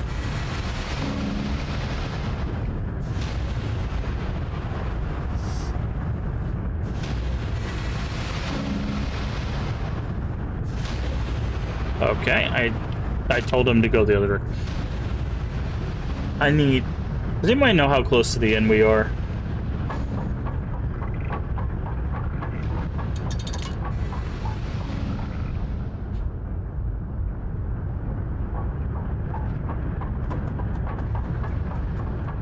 Because I'm not gonna lie, I'm like... Agile, sorry. I'm very close to just calling this done. This just, it feels so bad to play. The jump is awful, the platforming is awful, the story is non-existent. Like...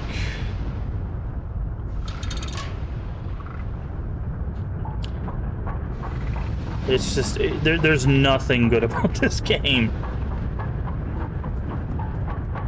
I cannot find a single redeemable quality about this game. Other than it has an aesthetic. Like, that's it. That's literally the entirety of the thing to say about this game is, it's a silhouetted game. Man, people were really hard up for content in 2010, I guess. Because this, I remember this game has won, like, awards. Alright, I guess I gotta push one of these.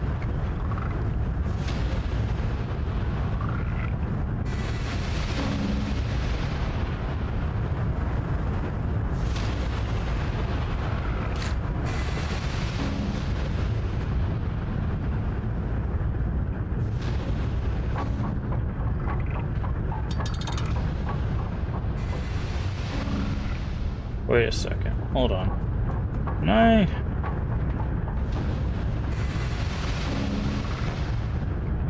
Hold on. That's not what I want to do.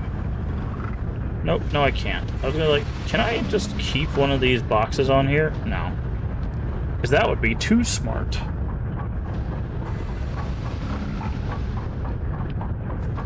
Because see, the problem is we can't do this like this, right? We have to pull that lever. Because we can't go this way, right? Because we get stuck. And we can't jump up here. Which means the only way we have to go... Oh, there is falling damage apparently, randomly.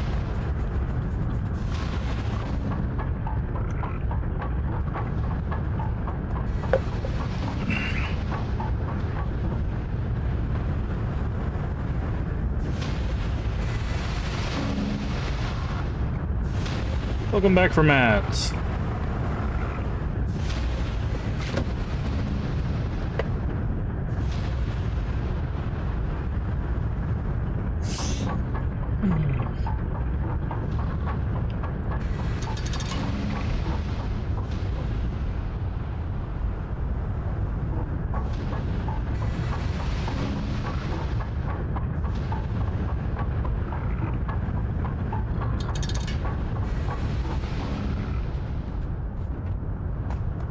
Okay, I don't know why out of all the times I've tried to do that it decided to work this time, but...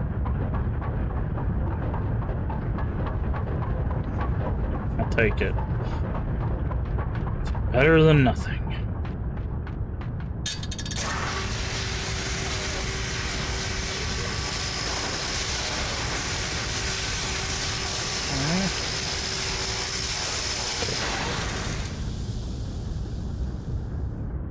It just randomly lets go, by the way. It's like, oh, you're close enough to an edge? Bye.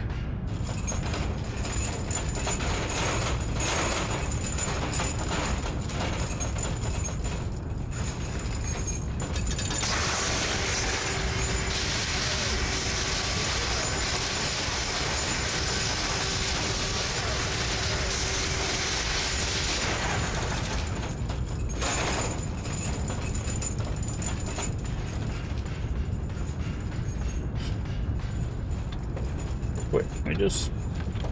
No. Of course not. Why would I think that? Okay, so that probably has to go there.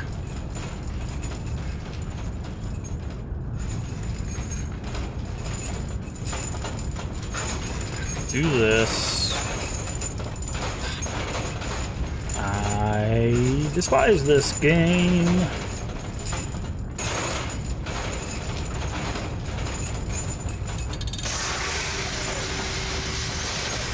I have to wait for it to go to the other side. Look at it. If this game had actual platforming in it, it would be fine. But it's platforming if it was designed by children. Like... It's just so awful. It's like, look at this. Why is my momentum stopped? Right? I'm following the direction of this ladder. So it's like, okay, well, if I do that, sometimes I get where I want to go. Sometimes I don't. And then it's just like, okay, well, I want to get up the ladder here. Okay, well, that goes down too quick. So now I can't get to the platform I need to get to. It's just, this is just designed so terribly. These puzzles aren't puzzles, they're just tedium. The platforming feels like I'm playing with a half-deflated bouncy ball. Like, it's just... I don't understand what redeemable qualities this game has.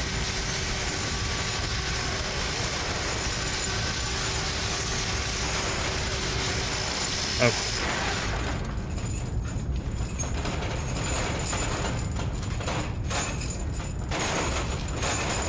See, look at that. It's like, if it had an actual jump, we'd be fine. But it's like, nah, you're not gonna make it. Okay, I don't need to start it while it's over there. I need to start it now.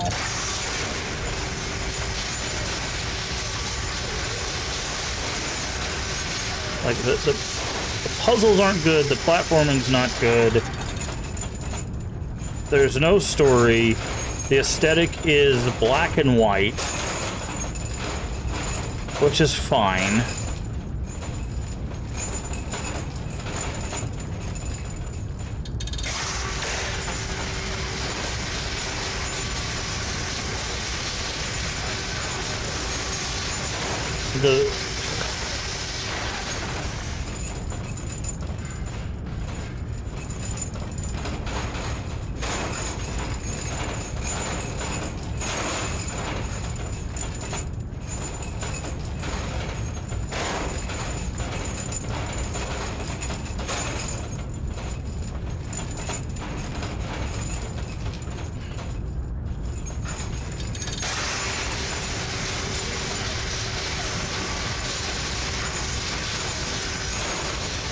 Look at that. Like, if he actually jumped and didn't do whatever the hell it thinks a jump is. Like, Jesus Christ, man.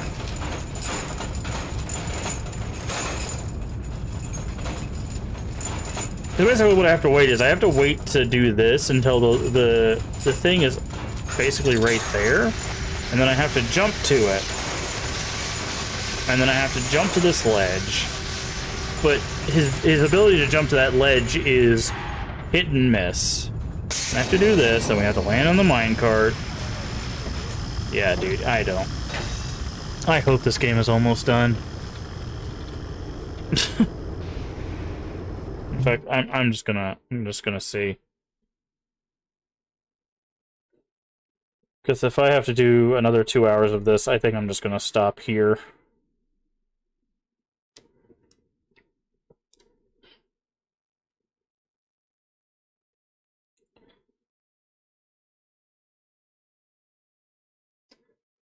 Okay. So, tire. Did that. This is where we are.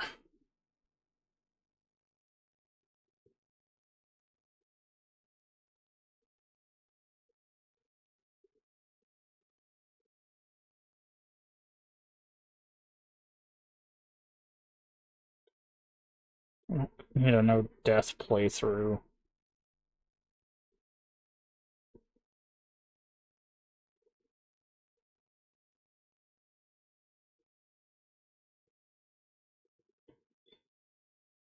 Okay.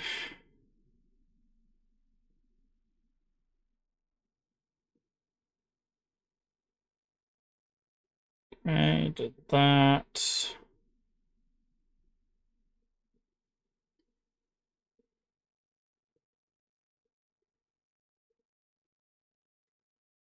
So we are on chapter 20 of 24, so we're close to the end apparently.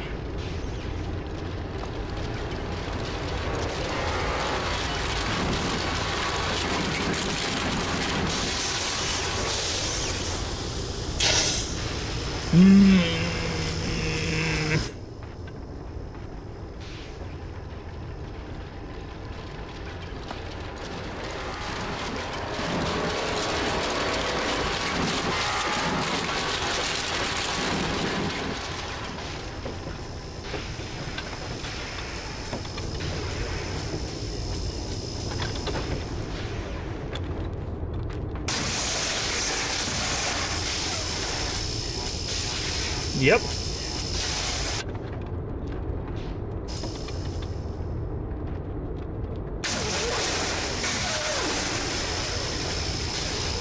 So do I jump? I guess I have to jump when it hits the button. Nope. Let's try this again. I think I'm jumping too early, but the problem is that the game's so finicky that it's just like, am I jumping too early? Am I jumping too late? Oh. No. What I need to do is this.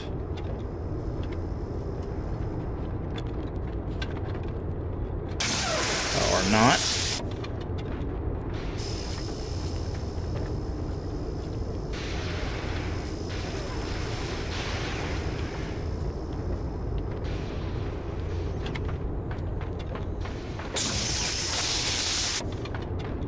I don't. Like, I've slowed this down as much as I can.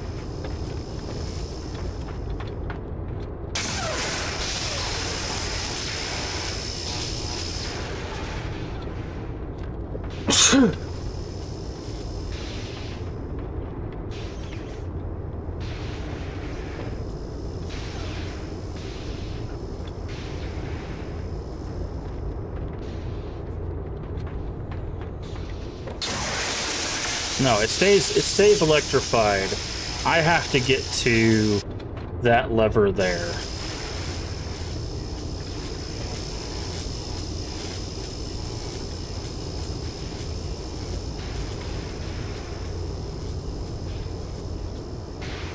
Just trying to slow it as slow as I possibly can. Of course he doesn't want to climb up. I hate this game, dude. I legitimately hate this game. It's...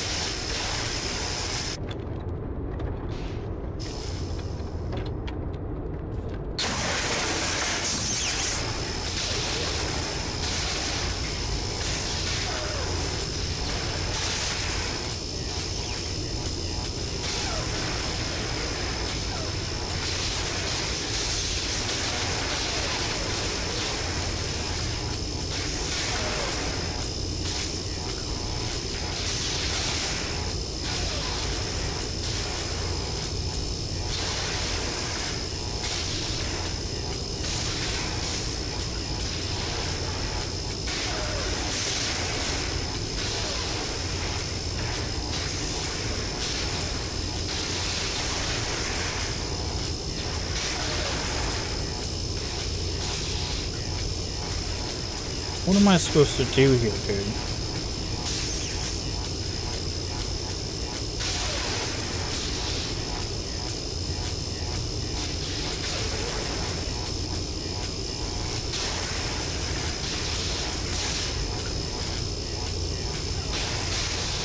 Don't...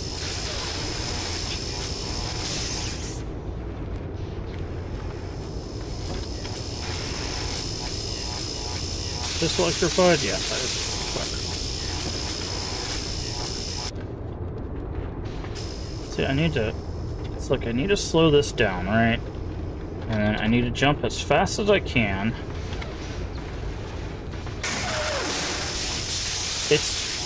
I can't. I legitimately just cannot make this.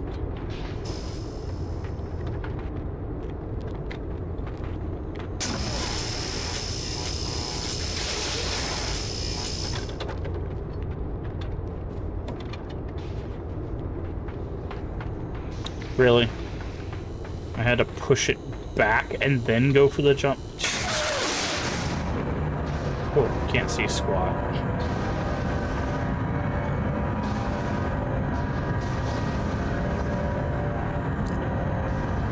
Yeah, dude, this is awful.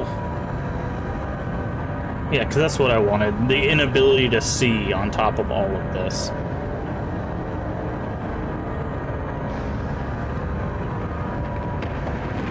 And dead. Yep. Yay! So much fun.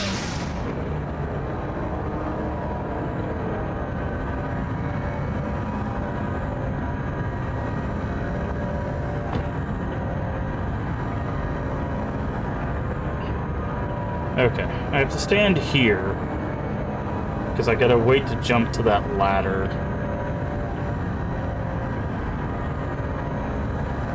And I gotta go up here.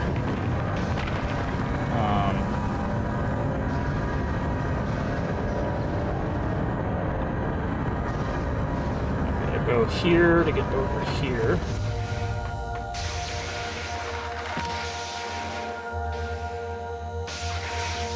I don't even know. I can't tell what I'm looking at, dude. Are you serious right now? Why would you make the game? And then of course gotta go back here every time. Why would you take a game that already has like 4 colors, all of which are white, gray, or black, and just make the game even darker? Like,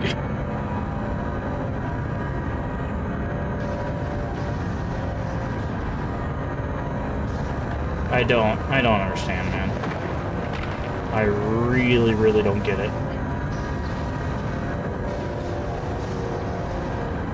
Okay, so supposed to be a box. Okay.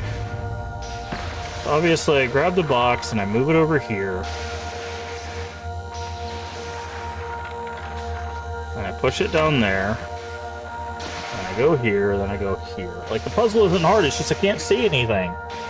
And see, the reason why I want to harp on this for a second. The reason why that is bad game design is you have to think about players that have visual issues, right? Whenever you're designing a game at all, you have to think about accessibility, right? You have to think about, what if they're hard of hearing? What if they have sight issues? What if they're colorblind? What if they get motion sickness, right? You have to think about that stuff when you develop a game, because you're essentially going to be like, here, play this thing. Someone's going to get to that sequence and never be able to beat your game because they literally, legitimately can't see. There's not enough variance in the lighting for them to be able to see, right? And that, again, is bad game design. If there is a section of players that can't physically play your game because of something that you can adjust, because let's go to the settings real quick. This is what we got. We've got brightness, we've got credits, and controls. So let's turn brightness all the way up. Now let's go back to this. With brightness almost maxed out, there are still sections of this area you can't see. That's still pitch black. Right? I'm not gonna keep it that high, that washes it out, but... And the amount of games also that, and this is really irritating to me, because with someone that deals with chronic illness, as someone who talks about game design and talks with people that have other chronic illnesses and stuff, like, the fact that we live in 2025 and people don't think about... I see. Don't think about things like head bob as a setting that needs to be turned off. You know? Does it have a reload time? No. We can do this. That one moved. I'm very curious. I'm wondering if what we need to do is aggro that one to break something down here. So if we do this, right, and then we go here, and we go back here.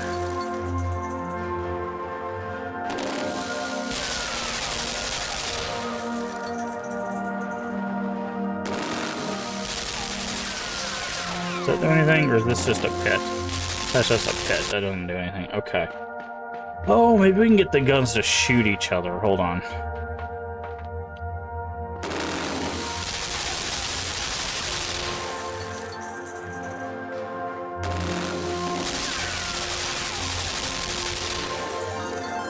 Oh. Hello, Raiders. The real McCoy. Welcome in, everyone. How you doing today? Let me just see. There we go. Sorry, my thing was blocked. How's everybody? Zwex, the real McCoy. Let me get a shout out for you real quick. Playing some Silent Hill, OG Silent Hill. How are you liking it? Is it a first playthrough, or are you doing speed runs? Suggested by Zwex. Well, Zwex is a very awesome individual, been a part of the community for a while here, so I do appreciate it, Zwex. And also, Real McCoy, thank you for the raid. Thank you everybody that's coming, first time playing it. Ooh, nice. I'll definitely have to go to your channel and check that out. Let me throw you a follow real quick. Don't want to go to the channel. Hold on. Boop, boop, boop. There we go. I'm gonna throw you a follow real quick. Thank you for the follow. I do appreciate it. Because I love watching people's first playthroughs of Silent Hill. It's always interesting to see how they feel about it. But welcome in. If you You're crazy. you love Limbo, okay, then you're gonna have to sell me on why you love this game, because so far we're 2 hours and 30 minutes in, and I absolutely despise it. Like, but also thank you again for the follow. Also thank you. We do anonymous follows here. If you'd like a personalized thank you, you could say I follow in chat, or if you just want to lurk, that's why we do anonymous follows. But I do appreciate the follows nonetheless. Also, if you need to read and run for any reason, if you need to get food, if you need to get a drink, if you just need to go take a nap, whatever it is, please do take care of yourself. Why is that? Because it has no redeemable qualities other than it has a monochrome aesthetic. Like, that's it. Like, the platforming feels awful. There's no... The puzzles are just like, haha, that you get trolled by the developers. Like, it's not good. I cannot find any enjoyment in this game. If I didn't know I was close to the end, I would have stopped playing.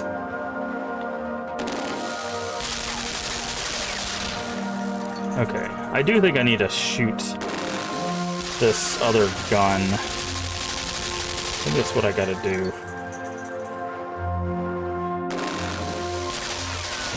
There we go.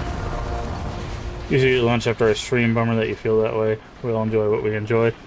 Well, that's why I'm curious. Like that, like I said, that's why I was like, you're gonna have to sell me on this, because I'm very curious. I've heard people for many years talk about how much they love this game, and I'm curious what parts of it grab you. Like, what is the thing that's like, that's the reason why I love this game? Because I'm very curious to hear that. And yes, no. Everybody has games they love and hate. I play, like, there's a lot of games that I play that people are like, you like that? And it's like, yeah, I know. I know, I get it. Just take a box to the face. You enjoy all of it, just all of it. Interesting. So, the platforming, you like the platforming, you like the puzzles and stuff that it offers, all of that?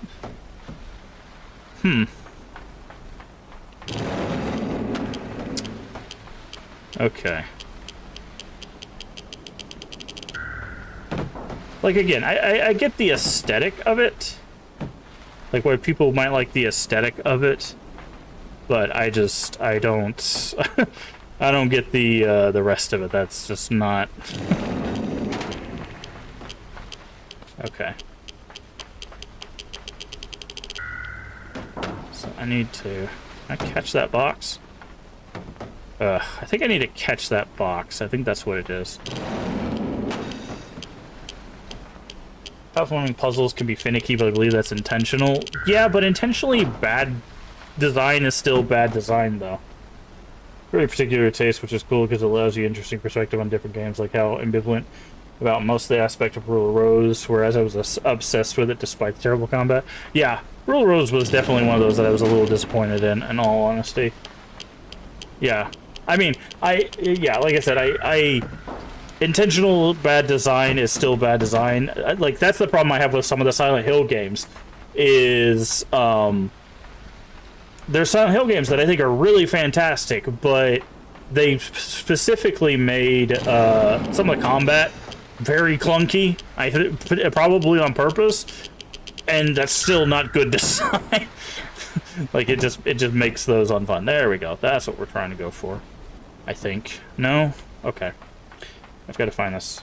Beeler can go have eat. Okay. Well, enjoy your lunch. Yeah. Okay, so I think... because we have to basically get we have to get ourselves and one of these things up here. Right, that's what we need. But... so I'm wondering, can I do this? So if I do that... and then that goes over there, and then... see, this is the problem. It's like, it just... maybe here and here. Let's try this. So that'll stop there, and then I can...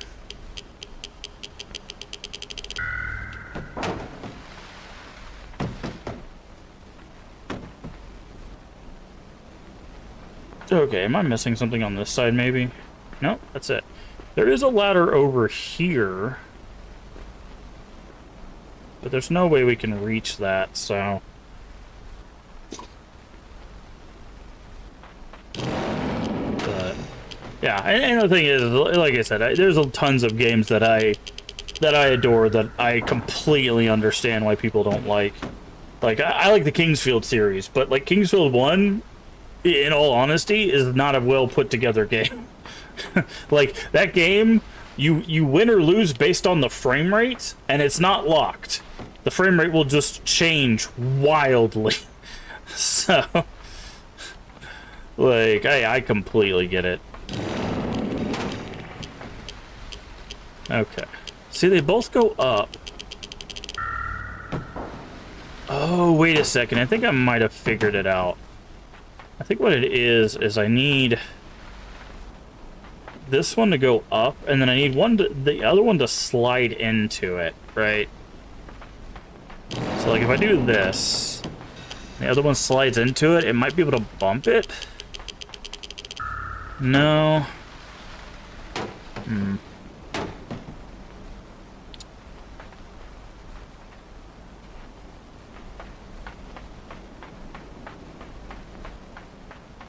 feel like I'm missing something. Up to this point, the puzzles have been very one-dimensional. But I feel like there's some mechanic they're not teaching me here. Because this is new. This gravity thing is new. Can I...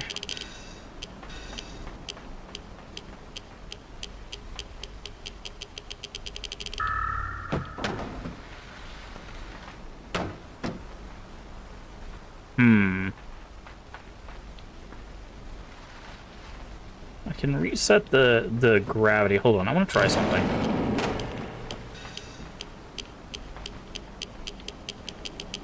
So if I, like, push this and then do the gravity again... that doesn't help.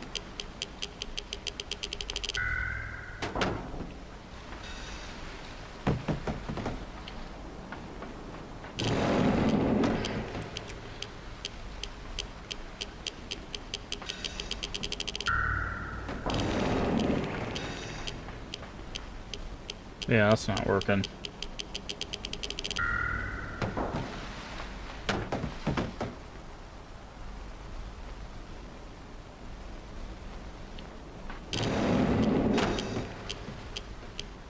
Don't... like, in theory, like, I know what our end goal is, right? Our end goal is to get one of these crates to this. Right. Wait, does the gravity work on us? Am I just a dingus and didn't even test this? Maybe the gravity works on us. Can I? No. Why does the gravity not work on us? That doesn't even make sense. Squish me. There we go.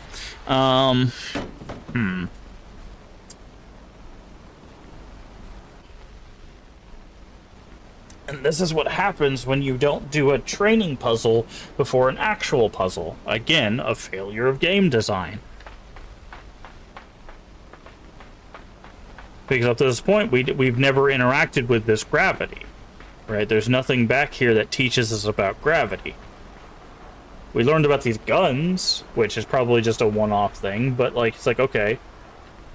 Because what should have happened here, and this is how game design should be structured in most cases. If you're going to give the player a new mechanic, the first thing they should run into is, what is the mechanic and how does it work? Right? So the fact that I can do this, and I don't go in the gravity, is something that I had to test, because they didn't teach me that. Right? And the second thing is this puzzle doesn't, like, lend itself to anything that we've known up to this point. So what I think it wants us to do is this. Right? It wants us to use that to do this. The box will eventually hit the button, it'll slide up here, and then we grab it. But see, that's the thing, is they should have told us, or they should have taught us what the gravity thing does first, and then given us a puzzle like this. Right? And whenever you're creating a puzzle game, there should always be a puzzle that introduces the mechanic first, followed by a puzzle that then uses the mechanic. If you don't understand anything about teaching, this may sound like why would you do that? That seems silly. But whenever you're teaching someone something new, the first thing you do is you teach it new, and then you teach them how to use it. Right? So it's like, okay, I want to teach you how to use a hammer. So the first thing I'm going to do is I'm going to show you what a hammer is. Right? For example, I'll show you what a hammer is. And then I'll show you how a hammer is used. So I'll hammer a nail in, or I'll use it to break something, whatever the next thing is. And you could always just show one mechanic and then show a mechanic later. So I could show you that it's used to, like, hammer a nail, and then later on I could show you it's used to break things, right? But after I've shown you how to hammer a nail, I then give you a piece of wood with a singular nail and have you hammer it in. So that way you're using the skill to teach you, or you're using the skill that you were just taught, right?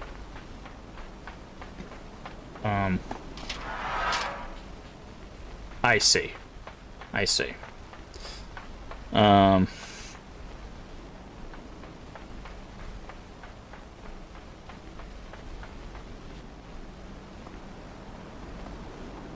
And it's called an antipiece. I don't think I've ever seen that term. An antipiece. Okay, does the gravity do something up here? Ah, I see. Okay.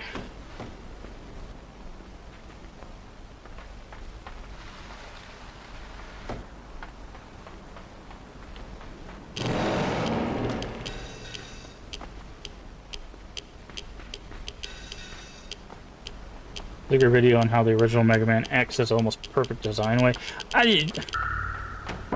The only problem I have with listening to gamers talk about game design is they've only talked about game design from the perspective of playing them, not from actually creating them.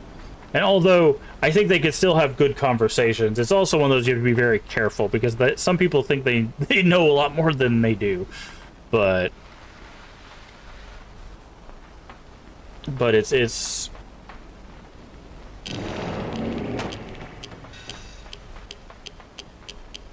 okay. Oh, crushed myself. Does the ladder stay down if we... Nope, the ladder doesn't stay down. That's a bad checkpointing system.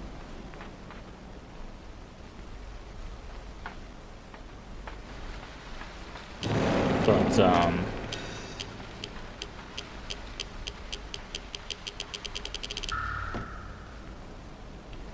also, I don't think Mega Man X is perfect design by any stretch. I actually hard disagree with that.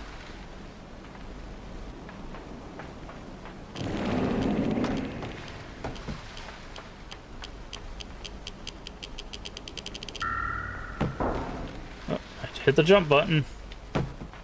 I love when I hit the wrong button. Because Mega Man has the inherent flaw of it doesn't tell you where to start, which Maverick to start with. Hey Stray, how you doing today? It doesn't tell you which Maverick to start with, and you kind of have to just figure out on your own which one's weak to the blaster. And then once you figure out which one's weak to the blaster, then you can work, or which ones that are weak to the blaster, then you can work down the chain of this one needs to go before this one so I can get the power up that this one's weak to. But because there's no instructions to that, you just have to figure that out yourself. So I disagree with that on principle, but it's almost perfect.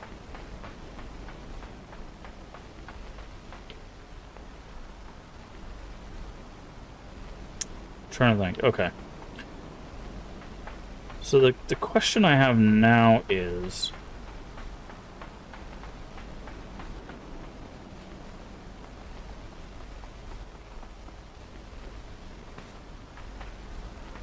if I push this again,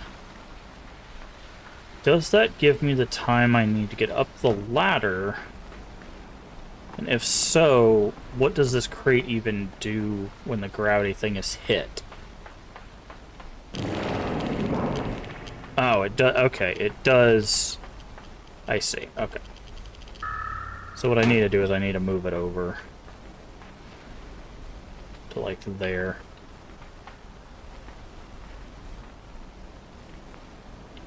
Yeah, that should be good.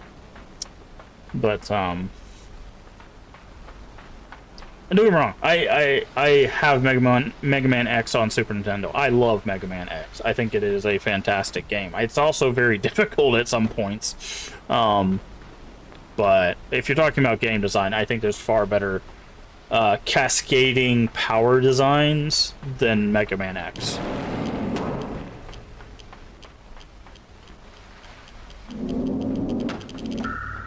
Okay. Of course.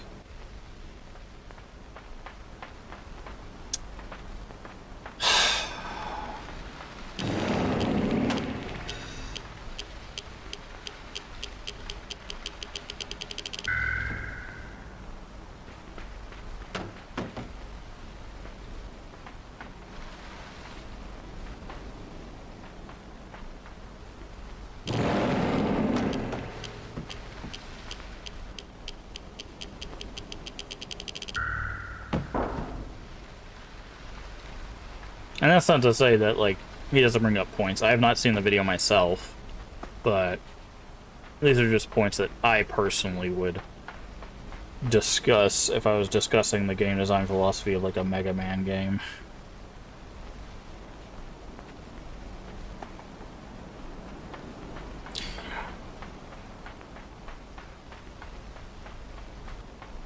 Or, if you know the originals, Rockman. I will hydrate in just a second. I do not have any hydration in my cup, so I'll need to go grab my water real quick.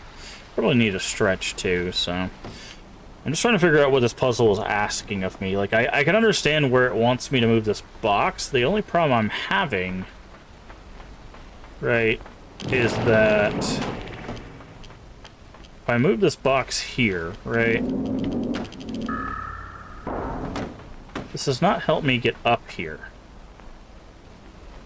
Right, I need, like, both boxes. But I don't have a way to get both boxes. So...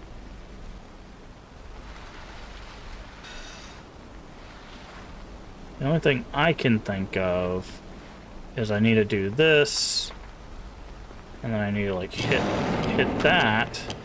Problem is there's no way I get to the other side of this in time, right?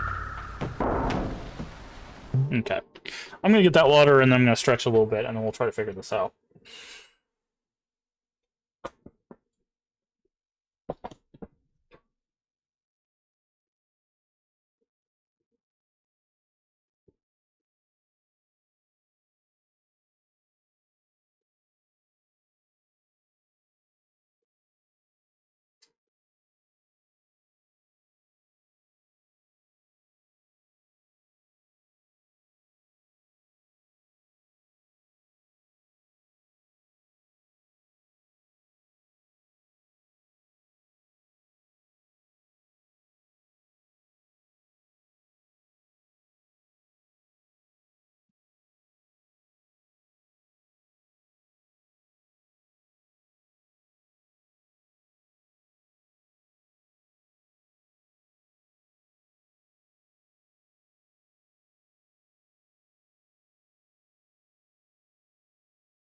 Okie dokie. There's that water. There's the hydrate. Okay. Oh. I think I know what it wants me to do.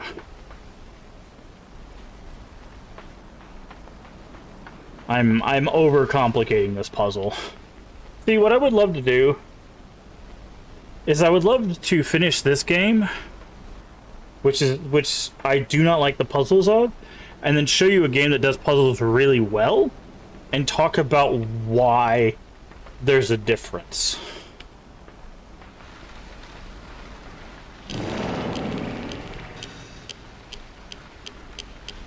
I don't know, maybe I should just change career paths. Maybe I should just do video essays on game design. By the way, the thing it wants me to do, stay on the box. I was overcomplicating it. I was like, do I have to get both boxes up there to make stairs? Or no, you just... It floats. Ride the floating box. Okay. Put that. Okay, there's a gun there. Which means that we need to do this.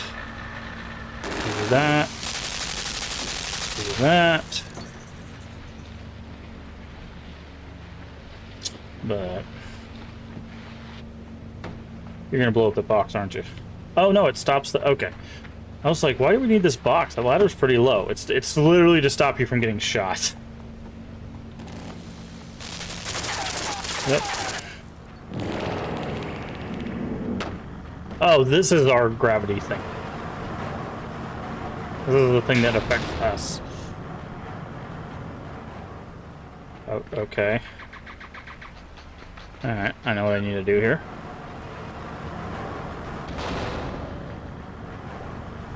I need this box. There's probably honestly, there's probably a secret over here. There's little things you can crush. Yeah, like these things. And every time you crush one, or that's a butterfly, but every time you crush one of the things, it gives you like a achievement. We're not 100%ing this game, honestly, and I'm surprised I'm even continuing playing it at this point, but...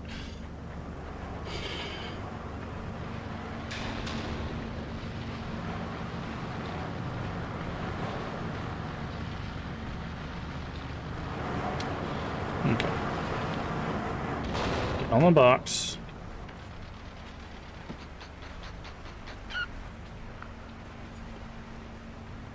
Get the light. There we go. What am I supposed to do here?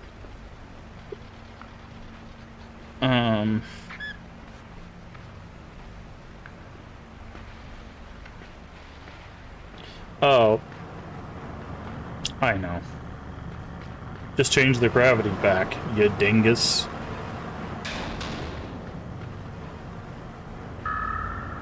That's another problem I personally have with puzzle games. It's not a problem with like design. It's a thing that like I tend to overthink puzzles.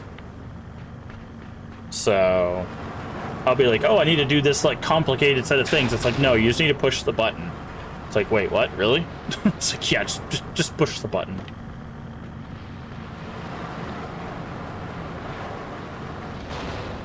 Did you get a new emote leave? Which one did you get rid of? You kill me when you get rid of emotes, because then I'm like, which one did you get rid of?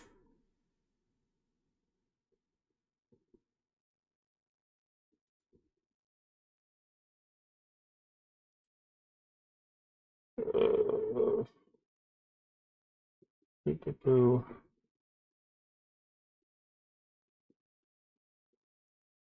Christie Alley?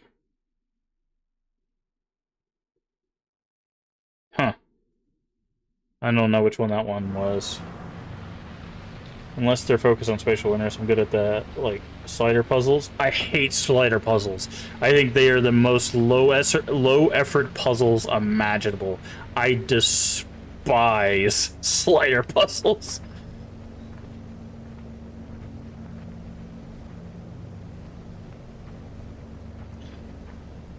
Okay.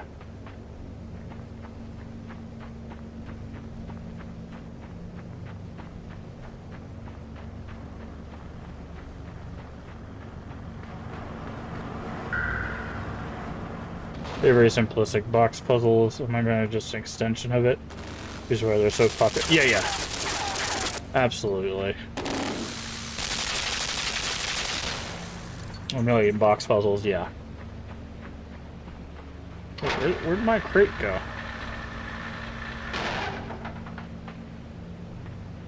I was using that. Get back up there.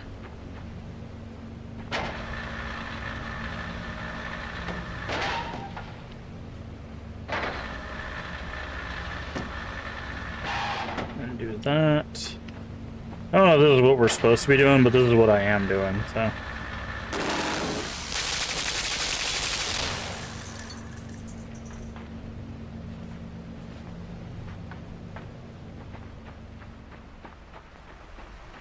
Okay, we found another box.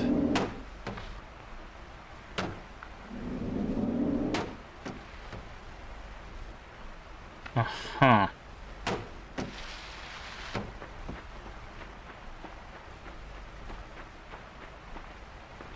I don't really. Okay, so it goes to the top corner. I can't get over there. If I turn this off, it comes down. And then it stops. I have no way of getting over there. Because I tried to use this box to get up there.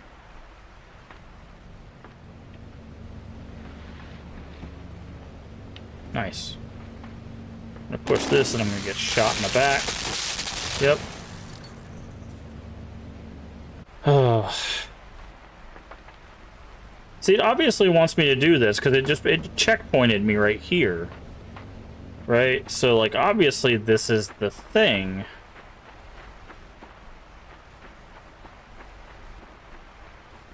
But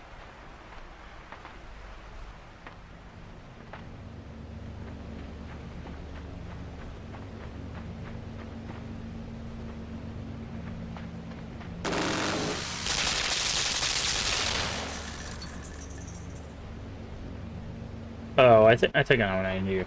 I think it just wants me to juggle the thing. I think it wants me to do this.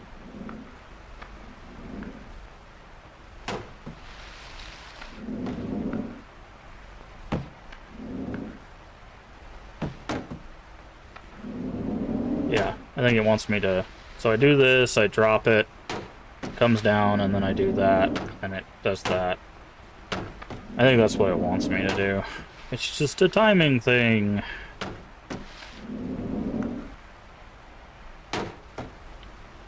Not sure how I'm supposed to.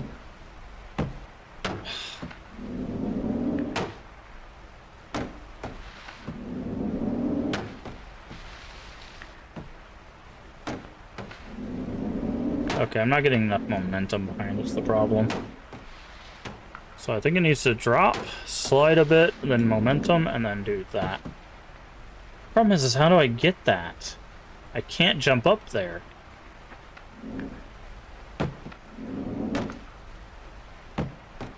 I think I just have to throw it far enough, which means messing with finicky puzzle controls. That's what everybody wants. I think it's just like, goes down, slides, do that. The problem is I can't get it to have the right amount of momentum. Because the momentum in this game is actually poorly designed as well. Right, so it's just like, okay, now what? I can't use that box, right? And I can't use this anymore because all that's gonna do is lift it up and down. Like...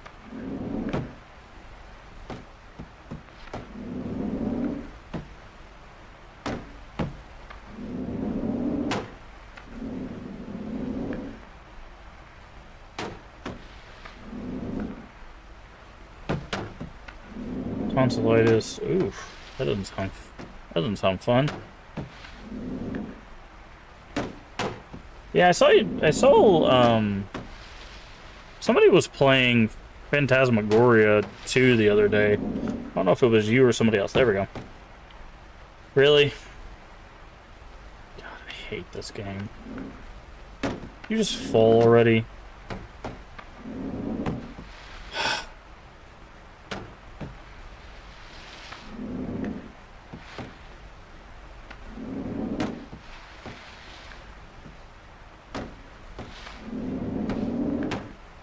This is what you get when you have poorly designed mechanics and a puzzle that's simple. Because this is a momentum puzzle, right? That's all this is. It's a momentum puzzle. The problem is this doesn't conserve momentum like it should. Because what's happening is, when it goes up, it's being pulled to the top left corner. When I let go of it, it's being pulled to this bottom right, right? And unless I get it to have enough momentum, when I start this thing back up again, it's gonna just do... You see how it's going all the way up there? Like, that is a fatal flaw with your momentum system. Because what should happen is if I turn this off, it should just go straight down, right? Which it doesn't do. It goes at an angle because the way this puzzle is designed, it's trying to cheat you out of your little bit of momentum. And see, if I do this, all it's going to do is pull it back, because again, it's not... Because, again, this is not designed well. Because, in theory, if this was a magnet, right? And the magnet was like, it either goes up or down, right? So it should go straight up or straight down. This does not work like this. This is either going top left or bottom right, which is not how physics works, right? This is a machine that is magnetized, which means it should just go up or down. So what should be happening is when I hit this, it should just go straight up, not up at an angle. And then when I let it go, it should go straight down, slide, and then when I pull it up, it should go up like this, right?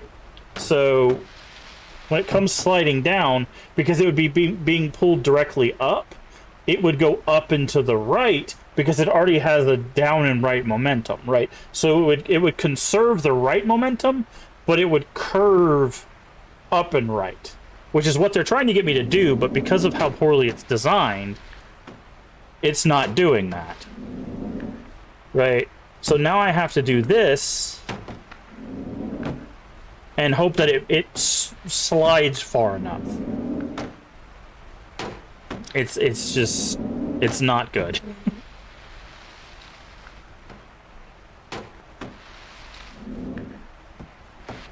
And quick turning on and off doesn't give it enough momentum, but again, because it's being pulled, it stops its own momentum. And I have no way of getting up there to get the box. So even if I do get it as close to that lip as humanly possible, there's no way to grab it. It has to come out of this puzzle.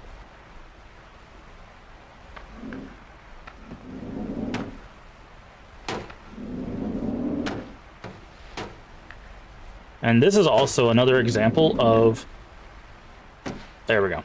This is another example of what happens when a game doesn't get good testing near the end of its at the end of its game, right? And because I talked about this when we were playing Avowed, is the longer the game is, the less testing it gets near the end, and we just kind of saw that there with that puzzle. Because if anybody tested that puzzle consistently, they would understand that that's not how the physics of that puzzle should work.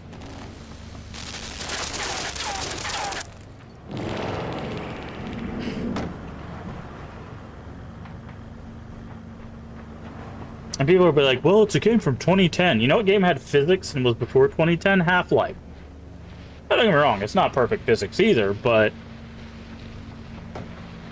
You know. Just saying.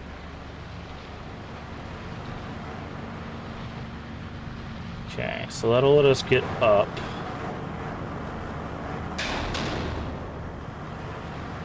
So if we do this, and then do this,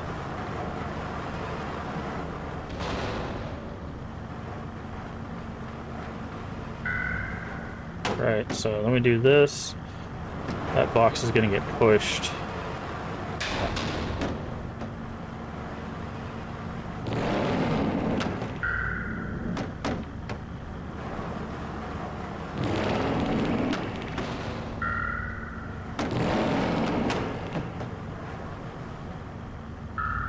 Okay, what I need to do is I need to let that go, and I need to do this. And when it starts coming back out, I need to do this, and then I need to jump up, jump up, jump up, jump up.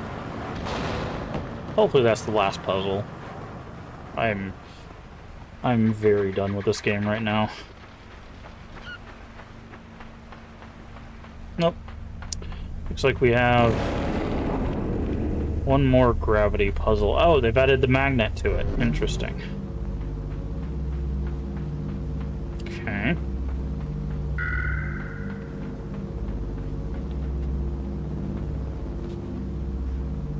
Hello?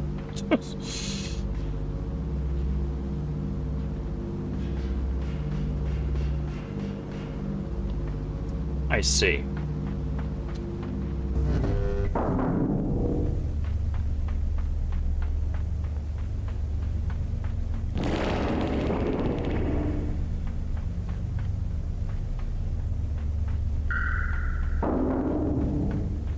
So this is too far away.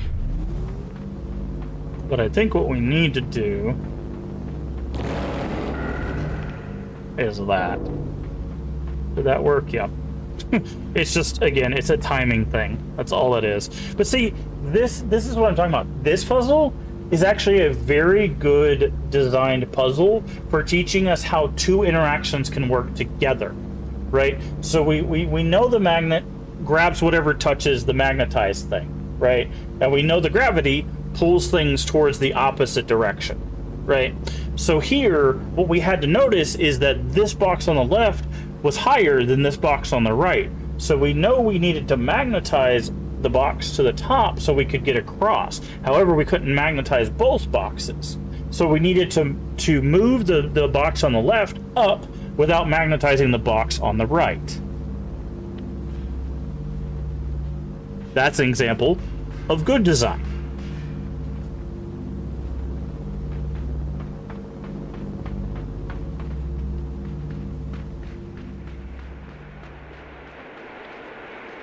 Okay, not sure what I'm going to do here. Ah. I'm like hanging upside down. That's comforting.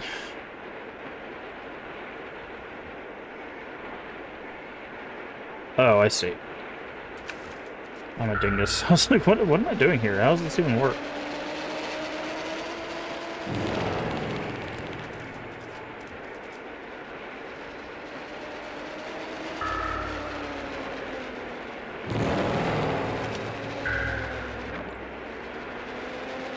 Oh, God. But the problem is like with this puzzle, it's about a conservation of momentum, and as we've established, their momentum conservation is not good. Because now I have to fight their physics to get this puzzle to be solved. And it's not a complicated puzzle, it's another timing thing. I just have to shut this off at the right time to grab onto this to ride this down. And I have to let go of that so I don't get impaled.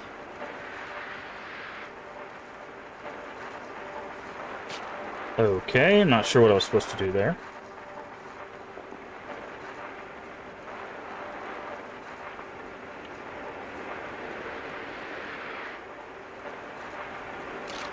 Okay, I get I'm supposed to jump, but it looks like there's a buzzsaw there. Oh, I see. There's a cable right at the bottom.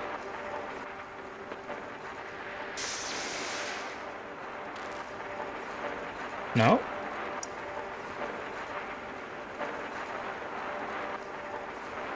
It's not a whole lot of interactables here, game.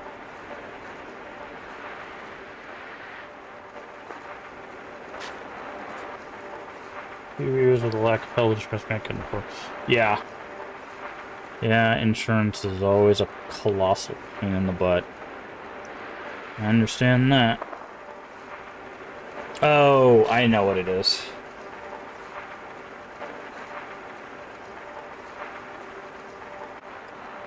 I thought this was just a sign. No.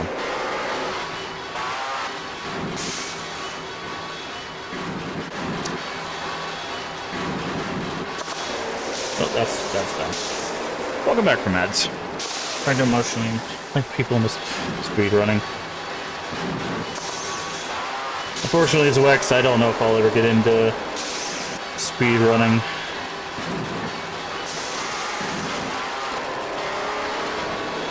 It's not my cup of tea. There are games that I love, but not enough to play like 1,000 times. I hit the jump button.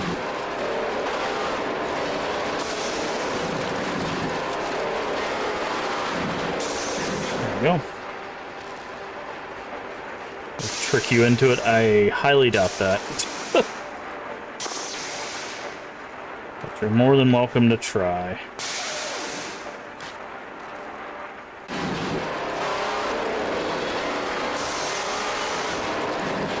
Yeah, no, I'll be honest, the only game I was legitimately looking at speedrunning was Kingsfield, and then I found out that, like, no one's done anything with Kingsfield in 2 years because, like, there is no way to speed up Kingsfield. Like, the runs of Kingsfield that are on the boards are just the runs, because there's... You just can't do it any faster. The game does not run well enough to really warrant any sort of, like, frame-perfect tricks or anything. It's not just kind of like that the cutscenes are not skippable, it's a 3-hour game flat out. Yeah.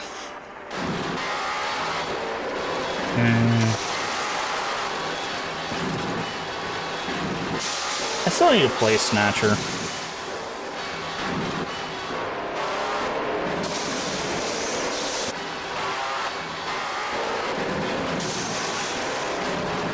Just gonna make sure we get the, I hate the controls!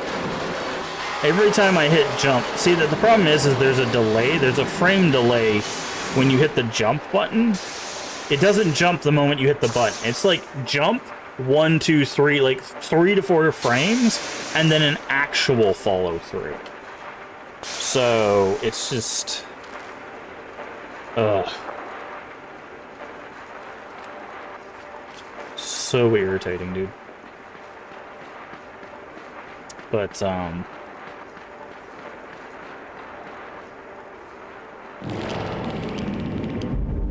I don't like the idea of things flying towards the roof. Is that timed? Yes, it is. I heard a tick, tick, tick, tick, tick, tick, and I'm like, uh-oh.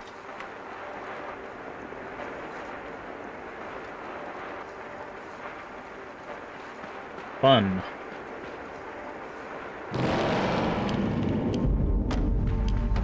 So that's what I wanted. More timing, garbage platforming. See, this is the problem I'm having, is these are not well designed. Because it's like, oh, they want precision platforming in a game where you platform like a deflated basketball. Like, it's just... You can't have it both ways. Either be a precision platformer or be a deflated basketball. Don't try to be both.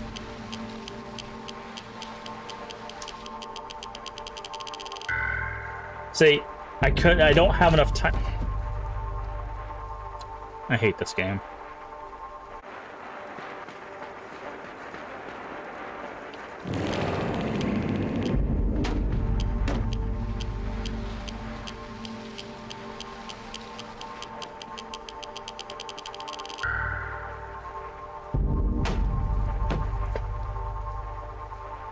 Everyone keeps referencing Little Nightmares.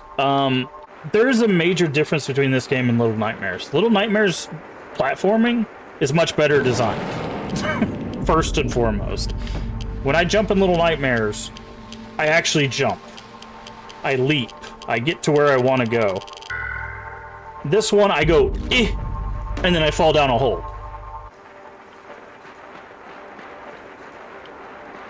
But the thing is trial and error is fine, right? Like that's not inherently bad design to have like a you fail, you learn, you fail, you learn, that kind of thing. The problem is I'm not learning here. What's going wrong is I'm not going fast enough. But that's because I'm having to fight these platforming controls because I climb slower than molasses. I move things way too slow, right? I jump like a deflated basketball. See, sometimes he doesn't even climb up the ledge. He just hangs onto it and he's like, hey, let's just hang here. I'm fighting the controls. I'm not fighting the puzzle. If I was fighting the puzzle, I would be much happier with that because I love puzzles. If this was more complicated, if this was one of those, like, it's like, okay, I need to go up here, and then I need to go down, but I gotta push the box into a hole, and then once the box is in the hole, then I can do this and that, and this and that. Like, that would be much more preferable to wait for a box to come down. Because, see, I didn't even grab it there, right? I didn't even get to grab it there. Because it bounced. Just like...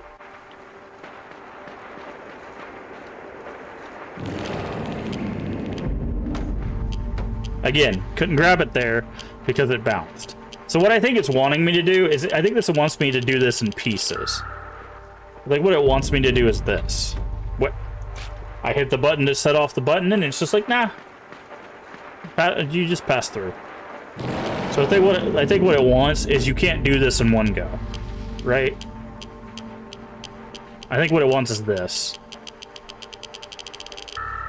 You wait, you jump again, you do this, you move out of the way so the box doesn't kill you. You push it, you jump again.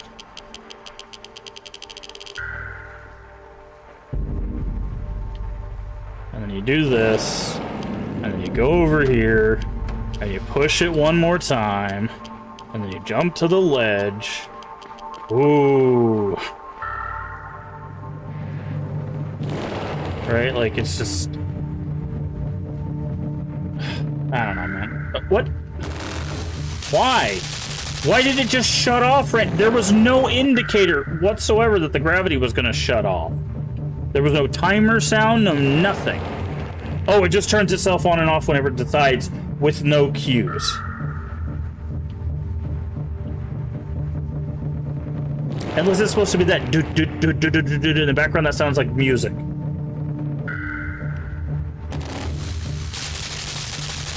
I guess that's what that's supposed to be. I'm hard of hearing. I barely heard that.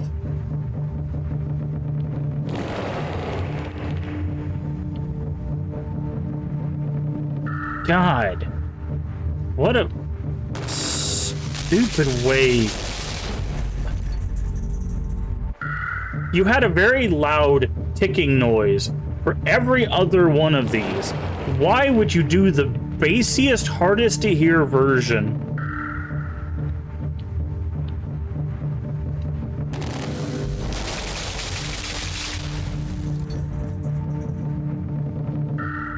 I hit the magnet button, it just decided that it was going to take that from me.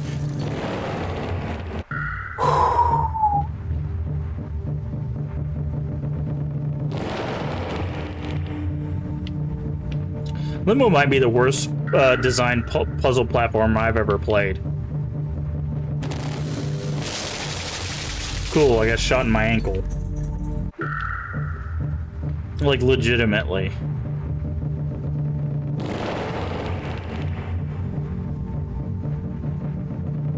And dip. I hope this gets less frustrating. It's almost over.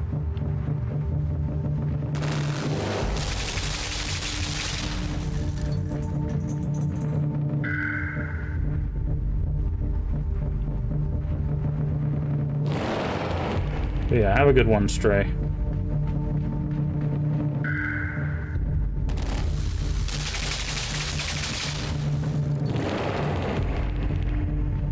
Okay, I'm gonna stand here because, of course, there's gonna be something down there. Okay.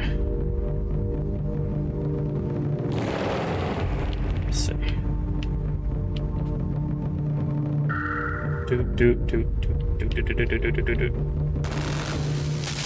Oh, too early. I swear to God, if it puts me on the other side of this box. Okay. It's like, you better checkpoint that box.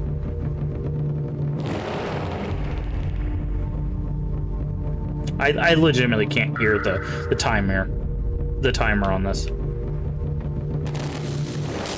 I'm just guessing at this point.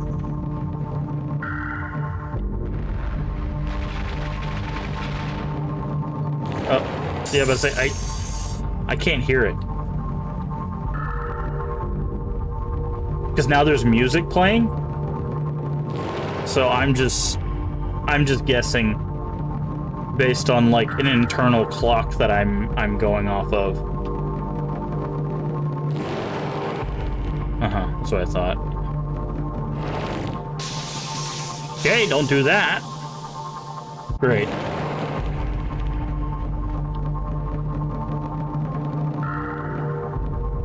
Okay, can I not just go to the right? Nope, because a buzzsaw kills me. Okay.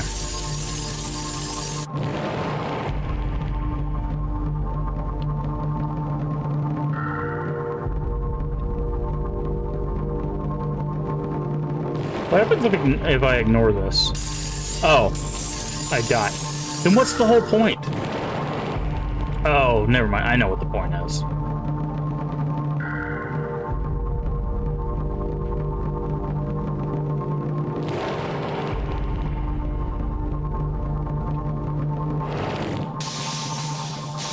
Okay, I guess that was too early.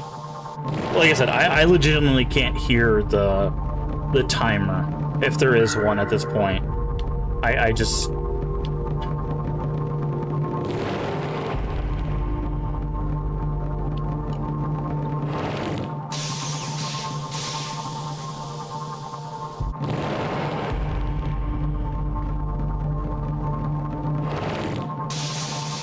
Okay, it just...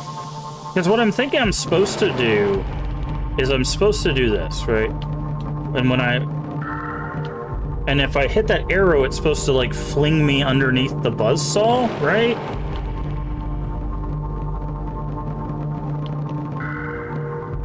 Because I can't make the run, obviously.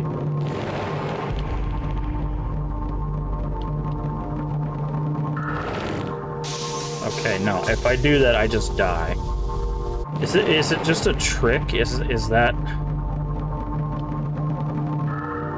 what I'm supposed to get from this? Is that it's just the arrow's a lie? Like, I almost made it. So I wonder... Okay. So I wonder if what it's supposed to be is I wait here, right? I go down, because if I go here, I land in the buzzsaw. But if I go here, and I wait, like maybe that long, I'll go down. Oh, it pulls me into the buzzsaw. You saw that? It actually pulled me this way. That... Great design.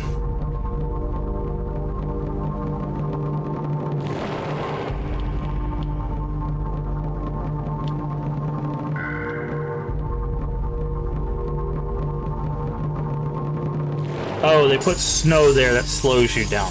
Yeah, so I think what I'm supposed to do is I have to time it with a timer that I can't hear to hit that arrow when the gravity is about to stop.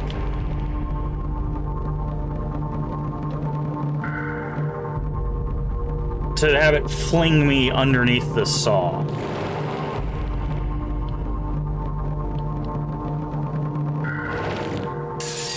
Yeah, no, see, that still doesn't work.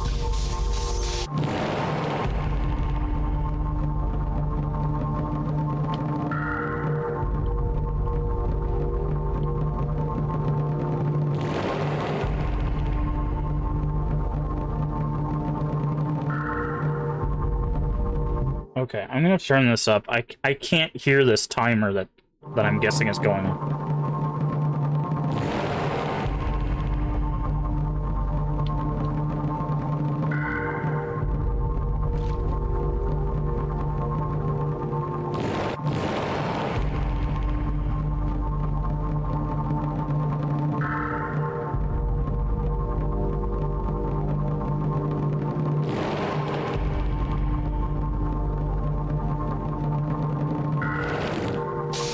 Yeah, that just kills me. Okay, that's too loud. I still, even turning it up, I can't hear because there's music now. There's music now. For some reason, the game has been silent up till this point. But the moment I need to hear an audio cue, they put music in.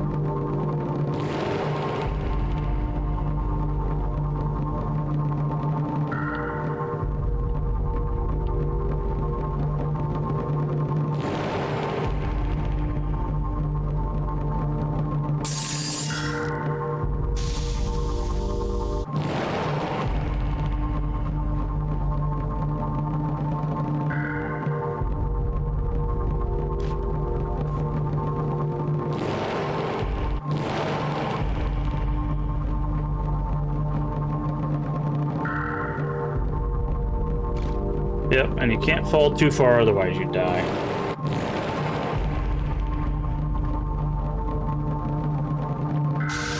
That kills you.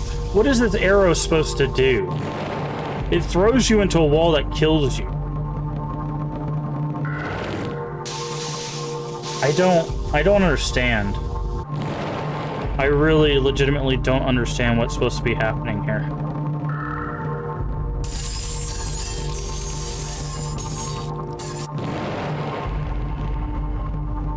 Because I just can't make it. Right? 1, 2, 3, 4, 5. Okay, so it looks like it's 1, 2, 3, 4, 5. 1, 2, 3, 4, 5. Yeah. Okay. 1, 2, 3, 4, 5. 1, 2, 3, 4, 5.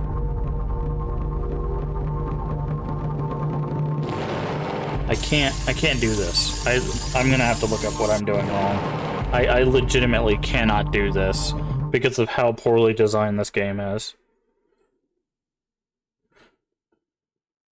I'm sorry. If you like this game, feel free to like this game. I can tell you objectively how poorly this is designed.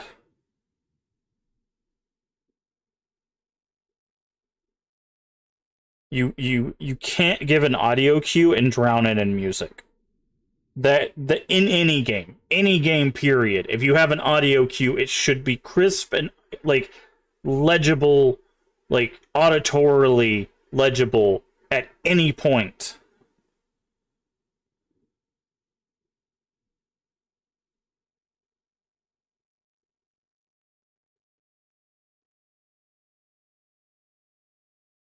And the fact that I cannot hear this timer.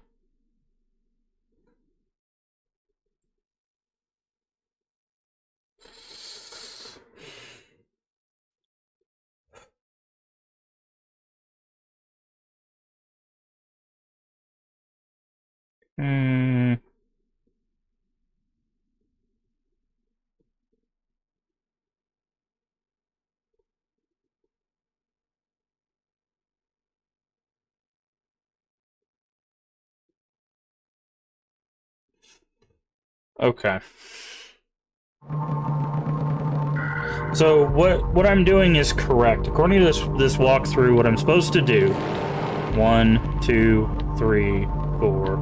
I'm supposed to go...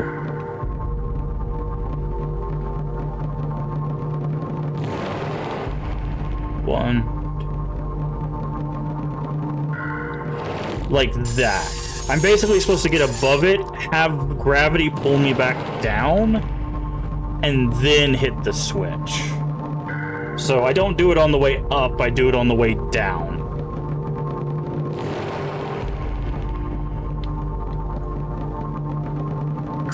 Oh, that was too soon. And again, I don't have... This says beeps. Apparently there's supposed to be beeps. I don't hear anything. All I hear is this in the background. This wubbing, like, two auditory sounds interchanging. Like, that's all I hear. Which is not timer-based. Like, it's just...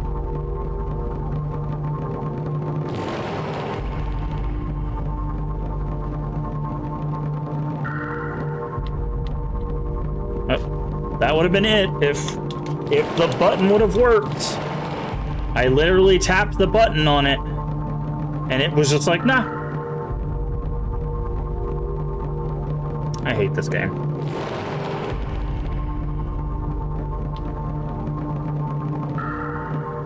I literally tapped it again. Like, that one would have got us killed anyways, but like, now it's not even reading my button presses. Limbo is objectively the worst puzzle platform I've ever played in my entire life.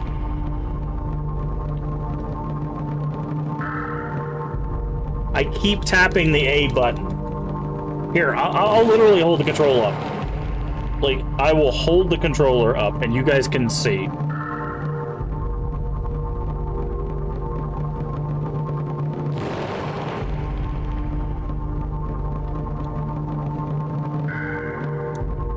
You see? Do you see that?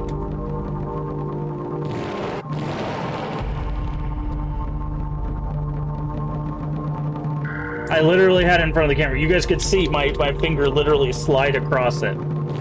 I don't know how to better illustrate just how poorly this game is designed than that.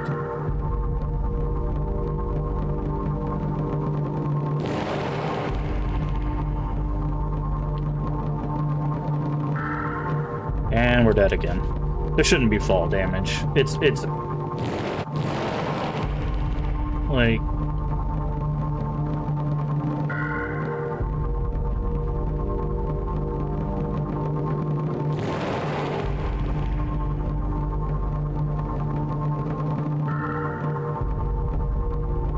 I'm hitting the A button! Activate the...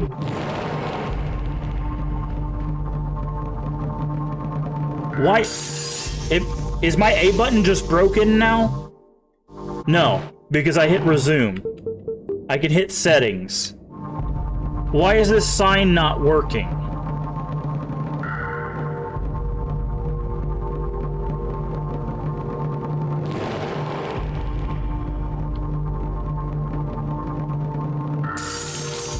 Way too far. Okay, I'm just gonna try to see if I can activate the sign. I think this might be bugged. Yeah, no. The sign is bugged. The sign is legitimately bugged. Yeah. This doesn't even activate anymore.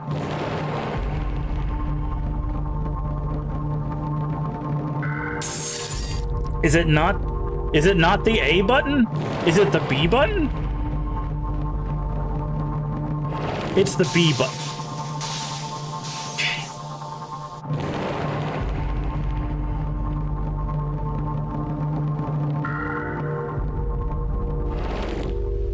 There we go. It was the B button, not the A button. God forbid it use the same button for things. Is that it? Please tell me that's it. That looks like that's the end of the game, so... Woo! Awful. Just pure awfulness. Start to finish awfulness.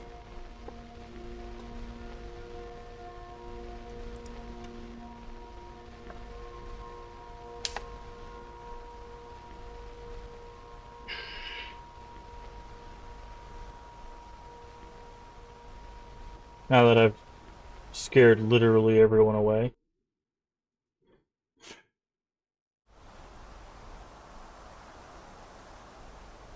Oh no, he was dead the whole time. Who would have guessed?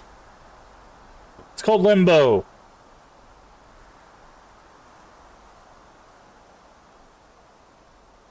And then the little girl is gonna find him, and they're gonna meet or something, and then the game will end, which... Sure, I guess. You're trying to say this is a game about, I don't know, dealing with the... Oh, no, we're still playing. We're still here. You're talking about this as like, oh, limbo of depression. This is not... No depiction... Nothing depicted in this game gives you any kind of story. Oh, there's the girl.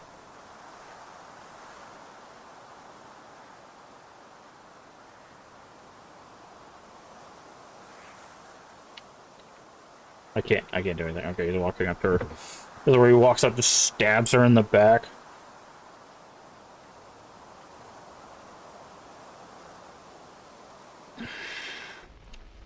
What a colossal waste of time.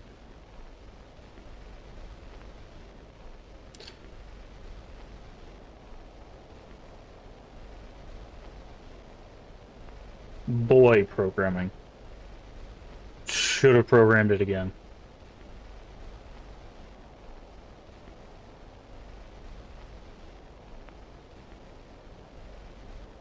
Okay, this treehouse thing looks decrepit in the background.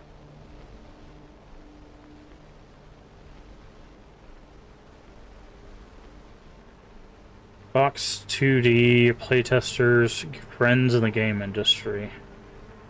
Danish. Oh, it's a Nordic game. That's interesting. Are we gonna get any... So I have no idea what this game is trying to sell me. Yeah.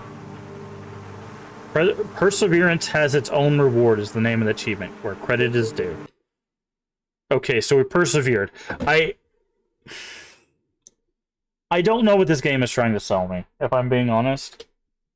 When you design a game that is minimalistic, there has to be something in the design that leads the player to where you want them to be from a mental standpoint, right? This game is called Limbo, and we're going through these like different worlds, and a lot of things are trying to kill us. And that is the depictions we're getting. So the things you could take away from that, is it just a representation of life? Like, you just got to keep pushing on, no matter how hard it gets, just keep going, you know? Okay, I guess that's a message. If it has to deal with limbo, like the area between things, why does it feel like we were going back in time and then saw something different based on the screen, right? So at the very end, we see the girl sitting at the treehouse, right? But the ladder is fine. Everything looks like new. But when we went to the main screen right after that, everything was deteriorated, right? So if we went back in time, how is that about moving forward, right? Also, why is a spider, if you're talking about like symbolism with like spiders and webs, it's like, okay, you can get caught up in stuff. Okay, sure. It's kind of a basic symbolistic reference, but we could take that. What do the buzzsaws represent? A meat grinder? You know, like, you have to stretch to figure out what they're depicting in this game. And if you're going to be minimalistic, if you're not going to tell a story through text or through characters, then you have to do it through your environments. You have to. And right now, the only thing that I got was forest stage, town stage, industrial stage, end of game. how does that play into the narrative, right? What narrative are you selling me? This is the world. Okay, I can look out my window and see that. What specifically are you selling me with your environment? Things are falling apart. Yes, all the time, right? Like again, we don't. You're not adding anything. There's no message of solidarity. There's no message of like hope. Like you could argue that at the end, maybe the girl is supposed to represent hope, but like, we never really got that, right? Like we had the one scene where he saw her, and then he got like the worm in his head, and then walked away. Which you could argue that maybe that's a depiction of anxiety, but again, we just didn't get a lot from this to tell us what these things represent. And again, if you're going to be minimalistic, I need to know what you're selling me. And I could not tell you what Limbo is about. I can tell you that it does not play well. That is a thing I could tell you. That this is probably the worst platforming experience I've played. Now, given I don't play a lot of platformers, I'm not very good at them, but I have played some precision platformers that I have finished. So I'm not bad at them either. This feels like I was taking a deflated basketball and then trying to dribble it and throw it. It was awful. It controlled very, very poorly. I don't know, man. I don't know. So it looks like How Long to Beat says it takes about 3 hours. It took us about 3 hours. So at least they were right about that. But man, I had such high hopes for that too, because I had been hearing for the past 15 years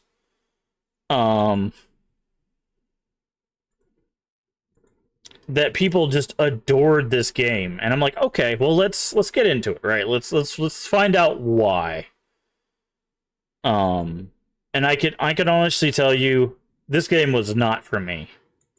Wholeheartedly, objectively, personally, like this game couldn't have been worse for me. In all honesty, it's hard to see, it's hard to hear an important thing near the end. There's no accessibility settings, which it's an older game. Older games we can kind of blur that line because there's no accessibility settings in a lot of like PS1 or PS2 games. So like that one, but like in a game that has an aesthetic like this, you need to have some sort of way to make it easier for players to play it.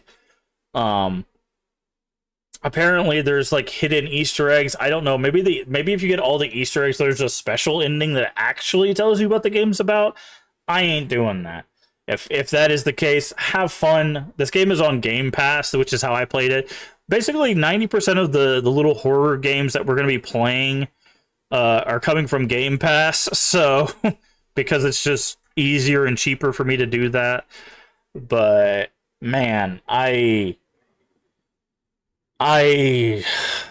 wish I had something good to say. I really did. I think that's what makes me so disappointed, is I just feel like I wish I had more positive things to say about the game, because I don't think the game is unplayable. There are games that are absolutely unplayable. Like, they're broken, they're buggy, they crash, right? Like, there's games that are unplayable. I don't think this game is unplayable by any stretch. I don't think it's I don't think it's new player friendly, and I don't think it's very well designed. I think it has an aesthetic that it maintains. So I guess the one upside I'll give it is consistency of vision. Start to finish, this has and maintains a consistency of vision, and it does that very well. But outside of that, just nah. Sorry. Now, I will go ahead and say, the next time we roll around to playing a horror game, we are going to try Inside, which is made by the same developers, but it was made, I think, many years afterwards. Let's see, when did this release? When did Inside release? Let me see. Inside game. 2016. Okay, so a year after Limbo. It also is a 3-hour game. Well, fingers crossed Inside grabs us more than Limbo does, because if we do 2 of these in a row and they're both awful, then I don't know what to tell you, man. I don't know what to tell you. But yeah. That's not gonna do it for the stream because we have some time left over. But we're not gonna start Inside today because well, I wanna do some other stuff. So let's see. What can we do?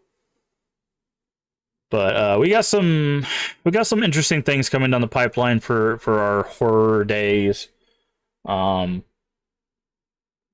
Also, I apologize to anybody in the chat that's like, wow, why are you hating on my favorite game so much? It's not a personal attack. If you love the game, love the game. Like I said, there's a lot of games that I love that people look at me and go, really?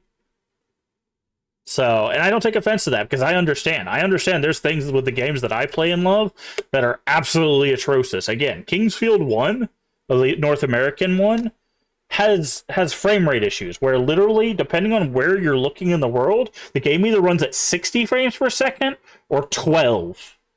And combat is dependent on the frame rate. So if you need to get into a fight and all of a sudden it jumps up to 60 FPS, the monsters will just murder you, right? Like, that's an objectively bad decision. Thankfully, every game past that did have an FPS lock, but the first one didn't. So that's an objectively bad thing about one of the games that I love, right? We can look at the things that we love objectively and go, okay, this things could be tweaked, or this thing is a little off, but we can still love those things, right? So nothing against people that really enjoyed or still do love Limbo. Love what you love, enjoy what you enjoy. Not for me. So I think